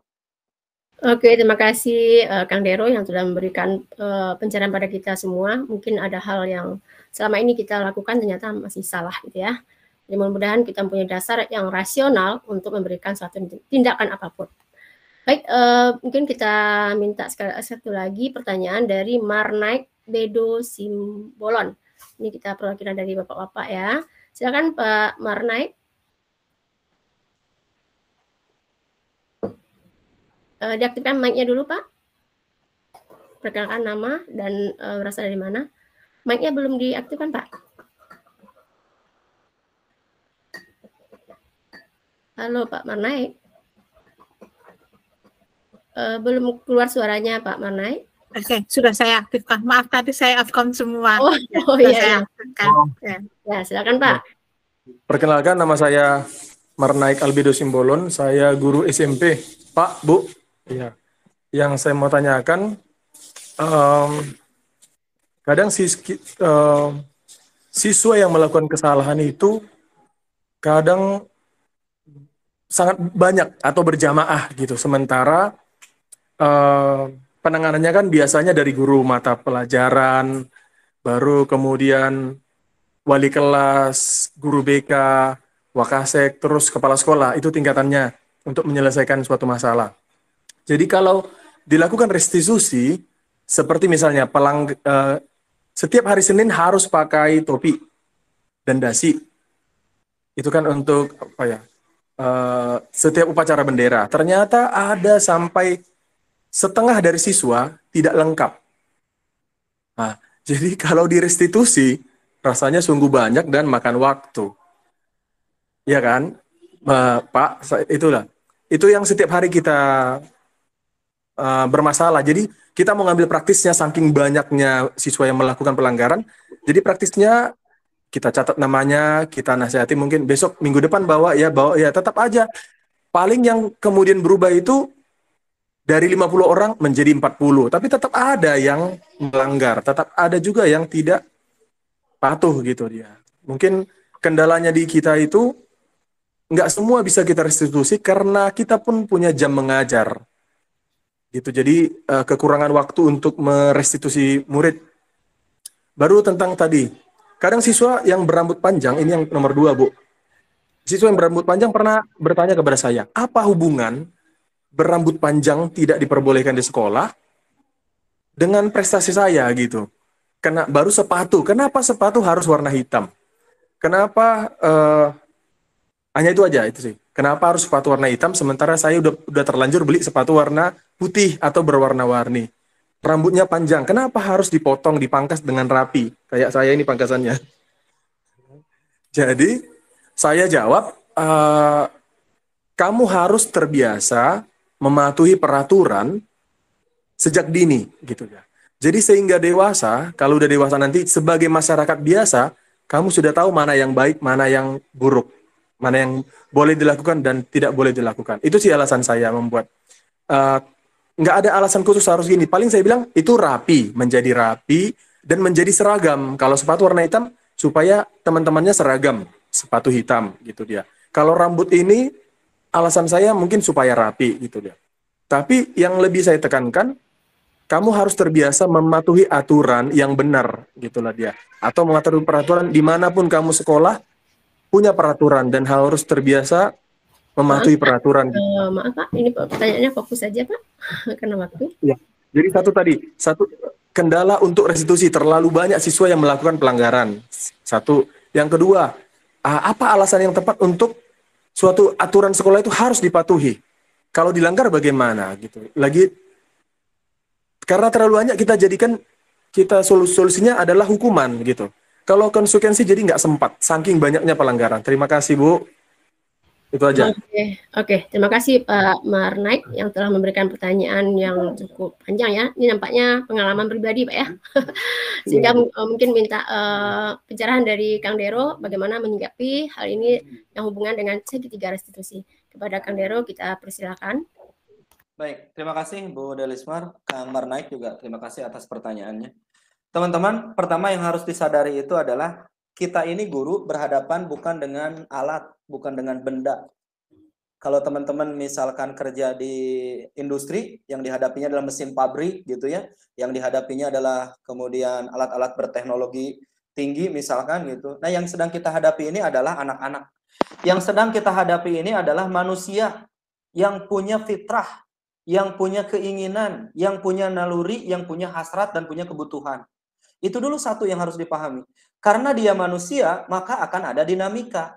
Nah, dinamika itu terus tumbuh dan berkembang. Makanya dikatakan, pendidik itu ibarat menuntun tumbuh dan berkembangnya. Seperti petani, menuntun tumbuh dan berkembangnya padi. Kalau padi kodratinya padi, ya nggak bisa. Dia jadi eceng gondok gitu kan, dan sebaliknya. Jadi kita sebagai pendidik harus pahami itu dulu, bahwa yang kita hadapi itu adalah siswa. Coba bayangkan, kalau siswa-siswa di sekolah Bapak 100% nurut, itu pasti bukan siswa, tapi robot yang menggunakan AI, Artificial Intelligence, yang bisa kita perintah, input, proses, output. Masalahnya, guru-guru kita hari ini selalu ingin keadaan yang paling istimewa, paling lux, paling luar biasa. Ibaratnya gini, kalau dulu saya belajar ketika SD, di kelas itu saya duduk harus seperti ini. Cek orang Sunda mah si dakep bari balem. Jadi si dakep itu duduk di meja seperti ini, mulutnya harus tutup, matanya ke depan, nggak boleh lirik kanan, lirik kiri. Terus aja gini. Semua melakukan itu. Zolim nggak kita? Zolim lah. Kenapa? Ya setiap anak berbeda. Di zaman itu, di produk saya, itu mungkin. Karena kodrat zamannya memang seperti itu. Kodrat keadaannya memang seperti itu. Nah, hari ini kodrat zamannya berbeda, Bapak Ibu, ya. Mau memaksa juga harus duduk seperti ini, pasti mereka akan nurut. Tapi di kemudian hari akan banyak yang tidak masuk sekolah karena merasa tertekan ada di kelas Bapak dan Ibu. Sekarang bicara tentang restitusi. Kalau dia berjamaah, ya udah hukuman aja. Nah, ini pola pikir yang keliru menurut saya. Ya. Sekarang Bapak Ibu, karena keterbatasan jumlah jam, saya harus merestitusi banyak. Apakah tidak ada cara lain? Berpikir berdasarkan aset, tidak berdasarkan defisit. Jangan mementingkan diri kita juga sendiri gitu. Kalaupun nanti yang melakukan pelanggaran itu adalah banyak, itu adalah kredit poin bagi kita untuk merefleksi. Ada sistem apa di sekolah kita yang salah, yang menyebabkan pelanggar itu dari hari ke hari makin banyak. Oh, masalahnya adalah di poin keyakinan bersama yang tidak disepakati. Justru ini kredit poin, evaluasi diri bersama untuk masuk ke sana. Dicatat, tapi dicatat doang. Setelah itu diancam. Sukses kayak gitu. Menurut saya itu naif, teman-teman. Dicatat itu untuk jadi evaluasi. Identifikasi masalahnya, refleksikan, lalu benahi. Gitu. Jadi semakin banyak yang melanggar dan sebagainya, oke, mungkin kalau ada 200 ya, atau 20, 10 yang melanggar memang terlalu banyak. Tapi itu evaluasi bagi kita. Kenapa ini kok nggak berubah-berubah ya? Sudah gurunya teriak-teriak sampai kemudian sakit dan sebagainya. Siswanya gitu-gitu aja. Ternyata hari ini anak-anak digital natif, generasi Z, generasi Alpha, makin dikerasin, makin ngelunjak, Bu. Pendekatannya bukan dikerasin, diajak, diayomi, disentuh hatinya. Ditanya keinginannya, apa kebutuhan kamu? Bismillah, dapat nanti. Sehingga nggak ada lagi nanti istilah, wah kalau saya ketemu guru ini di kelas ini, aduh gimana ya, udah takut. Padahal tahun ajaran baru 3 bulan lagi. Dia mau naik kelas, aduh gimana nanti guru ininya yang ini, aduh takut ya. Tatapannya aja membuat maut gitu ya, apalagi kalau ini. Tapi coba dari kejauhan, ibu jalan dari kejauhan ada anak, Pak, hei kapan tiktokan lagi misalnya. Terus jangan juga berpikir tersopan dan santun. Memang zamannya seperti itu. Tapi tetap, nanti kalau nyapa bapak kayak gini ya, jangan teriak-teriak begitu. Jadi masalah restitusi tadi, saya tidak ingin menyoroti banyak sedikitnya. Tapi yang harus kita lakukan adalah bagaimana kita pendekatannya membangun keyakinan bersama dulu. Terus tadi, ketika akan bertanya, sepatu harus ini, harus itu. Nah itulah pentingnya di tahun ajaran baru ini, dirasionalkan mengapa harus berambut pendek, mengapa harus bersepatu warna hitam, mengapa harus tepat waktu, dirasionalkan, babarengan, ngobrol dengan siswa. Kan ada rapat orang tua tuh, bangun keyakinan bersama. Bapak Ibu, ada hal-hal kerapihan yang kita ingin angkat dengan poin-poin tadi yang saya sampaikan. Jadi kenapa dia harus menggunakan sepatu warna hitam? Kalau siswa sekarang kan, apa ya, nyeleneh kan? Kenapa tidak merah? Merah juga seragam. Kenapa tidak kuning? Kuning juga seragam. Nah itu pentingnya membangun keyakinan. Jadi akan sangat banyak dan beragam. Tapi yang harus kita lakukan adalah bertanya dulu, membangun keyakinan bersama. Itu mungkin Bu yang bisa sampaikan. Wah 9:30 ini keren banget. Begitu ya, kamar naik, evaluasi bersama. Ya, terima kasih Kang Dero. Mungkin Pak Naik dan teman-teman yang lain bisa memahami apa yang dimaksudkan oleh Kang Dero. Yang jelas intinya kita harus mempunyai keyakinan kelas sehingga apapun yang kita buat bisa dimengerti dan dipahami oleh siswa kita.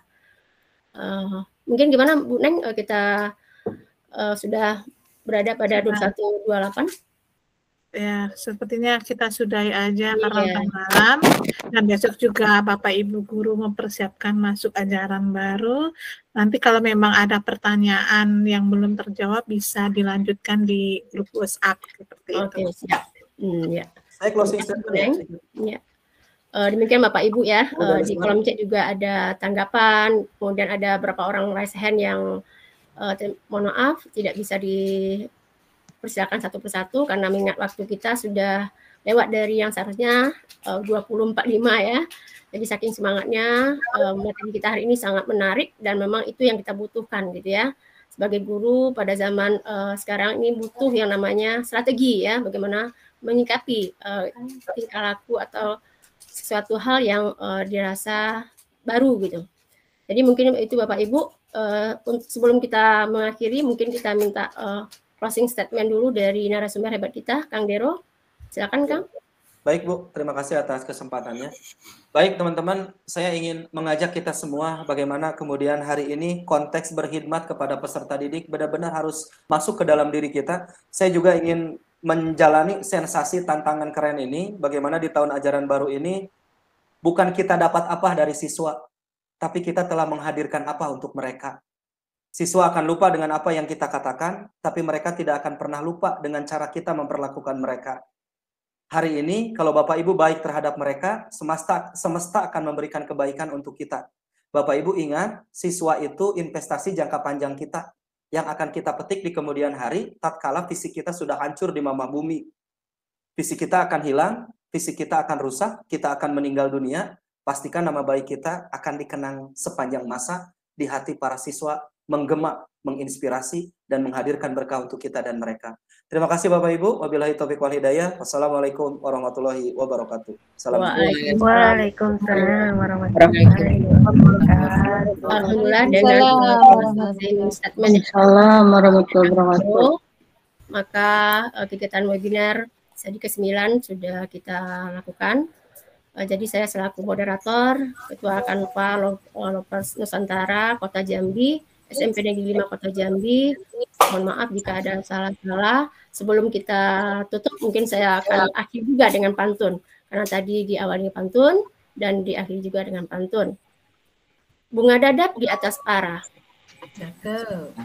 Nah, anak dusun pasang cerita. Kalau tersilap berbicara, mari dusun maaf entah. Satu lagi, di atas dahan burung tempua melihat laut perigi. Salam perpisahan semua di sesi 10 kita bersua lagi. Tunggu Bapak Ibu ya di sesi nanti sholat di Jumat hari. Dari saya mohon maaf lagi. Wabillahi taufiq wal hidayah. Wassalamualaikum warahmatullahi wabarakatuh. Selamat malam. Waalaikumsalam warahmatullahi wabarakatuh. Jangan lupa foto ya Bapak Ibu. Oh iya, kita foto sama dulu. Silakan diaktifkan kameranya.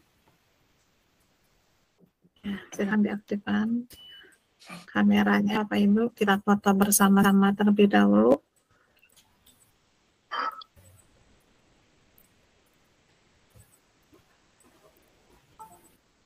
Sudah siap ya Bapak Ibu?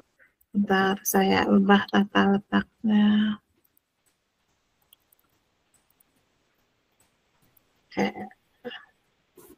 Oke, saya hitung sampai hitungan ketiga ya Bapak Ibu. 1, 2, 3. Sekali lagi saya 1, 2, 3. Oke, sudah Bapak Ibu. Terima kasih. Assalamualaikum. Terima kasih semuanya. Terima kasih Kang Dero. Terima kasih Kang Dero. Semoga cepat sembuh. Terima kasih Bapak Ibu, Bu Mabiani, Bu Denismar, Bapak Ibu semuanya. Izin saya tutup ya bersama-sama. Sampai jumpa di hari malam Jumat ke depan. Assalamualaikum warahmatullahi wabarakatuh. Waalaikumsalam warahmatullahi wabarakatuh. Saya tutup rekam dulu.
cuma 4 C. C yang pertama komunikasi yang baik. Tapi dari pembelajaran fisika, kimia, matematika yang ada di SMA, kamu akan mendapatkan 4 C. Komunikasi yang baik, kolaborasi, kreativitas, dan berpikir keras untuk peraturan kelas. Di sekolah juga ada ya, peraturan sekolah salah satunya datang harus tepat waktu, gitu ya. Terus apa lagi yang kamu alami yang disebut dengan peraturan sekolah apa aja? Coba dari untuk ini. Pakaian sesuai aturan, berperilaku dan saling menghargai. Apa motivasi kamu menaati peraturan itu? Apa? Ya. Agar menjadi disiplin. Motivasi sendiri adalah agar menjadi disiplin. Yang lain gimana? Supaya tidak ketinggalan pelajaran. Dalam ilmu pembelajaran psikologi pendidikan namanya itu adalah keyakinan kelas, adalah kesepakatan dari kalian satu kelas tentang peraturan-peraturan yang tadi, dan kamu yakin bahwa apabila kesepakatan tersebut dijalankan, nilai-nilai kebajikan yang didambakan oleh kelas akan terrealisasi sehingga kelas menjadi nyaman. Kita menyepakati bersama nilai-nilai kebaikan di kelas supaya apa? Supaya nyaman belajar. Nilai-nilai yang ingin kamu sepakati yang utama tadi apa? Nyaman. Sepakat. Kelas kita ini harus nyaman. Nyaman. Catat ya. Nanti saya bedain. Nyaman. Terus apa? Dari sekian banyak. Bersih. Betul. Jadi solidaritas itu termasuk ada saling menghargai ya? Iya. Oke. Kita masukkan solidaritas yang pertama. Apalagi yang kedua? Komunikasi. Di 4 pertanyaan itu kita punya poin-poin penting hasil diskusi. 1. Kata-kata. Ini nilai-nilai kebajikan bukan? Iya. Ini nilai-nilai universal kebajikan. Setiap kita ingin nyaman. Apa ada yang ingin hidupnya semeraut? Bersih. Nilai kebaikan bukan? Ada yang suka kotor? Enggak, hanya tikus saja. Enggak.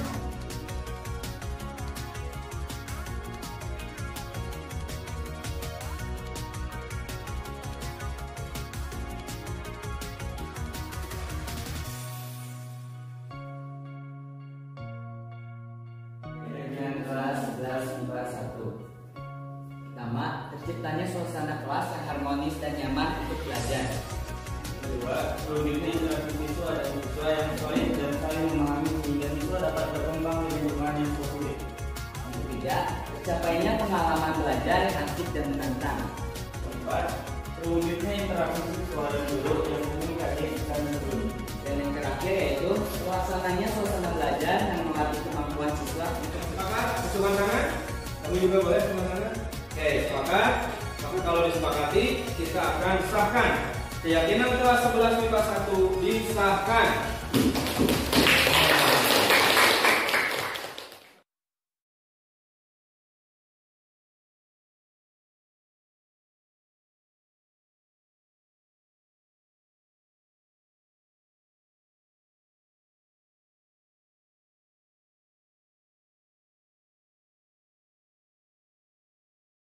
Mendapat pelajaran terbaru dan pengalaman yang tentunya menyenangkan, baik dari metode pembelajaran yang diajarkan, lalu terkait cara-cara yang membuat kita praktis gitu sebagai generasi Z yang notabene sekarang pakai digital. Dari pembelajaran yang telah saya dapatkan dan kelompok saya, bahwa setiap peraturan kelas pun itu harus ada kesepakatan bersama, sehingga kan diyakini dengan bersama dan dijalankan juga dengan bersama. Nah dari situ kita juga dapat bahwa setiap anggota kelas juga pasti punya impiannya sendiri terkait kelas yang mereka dambakan, sehingga mereka bisa lebih nyaman lagi dan juga bisa lebih tenang lagi lah kalau di kelas. Yang paling terpenting itu kan kelas itu adalah rumah kedua dari rumah, sehingga kita juga bisa, oh ini rumah saya loh gitu, jadi nyaman juga. Jadi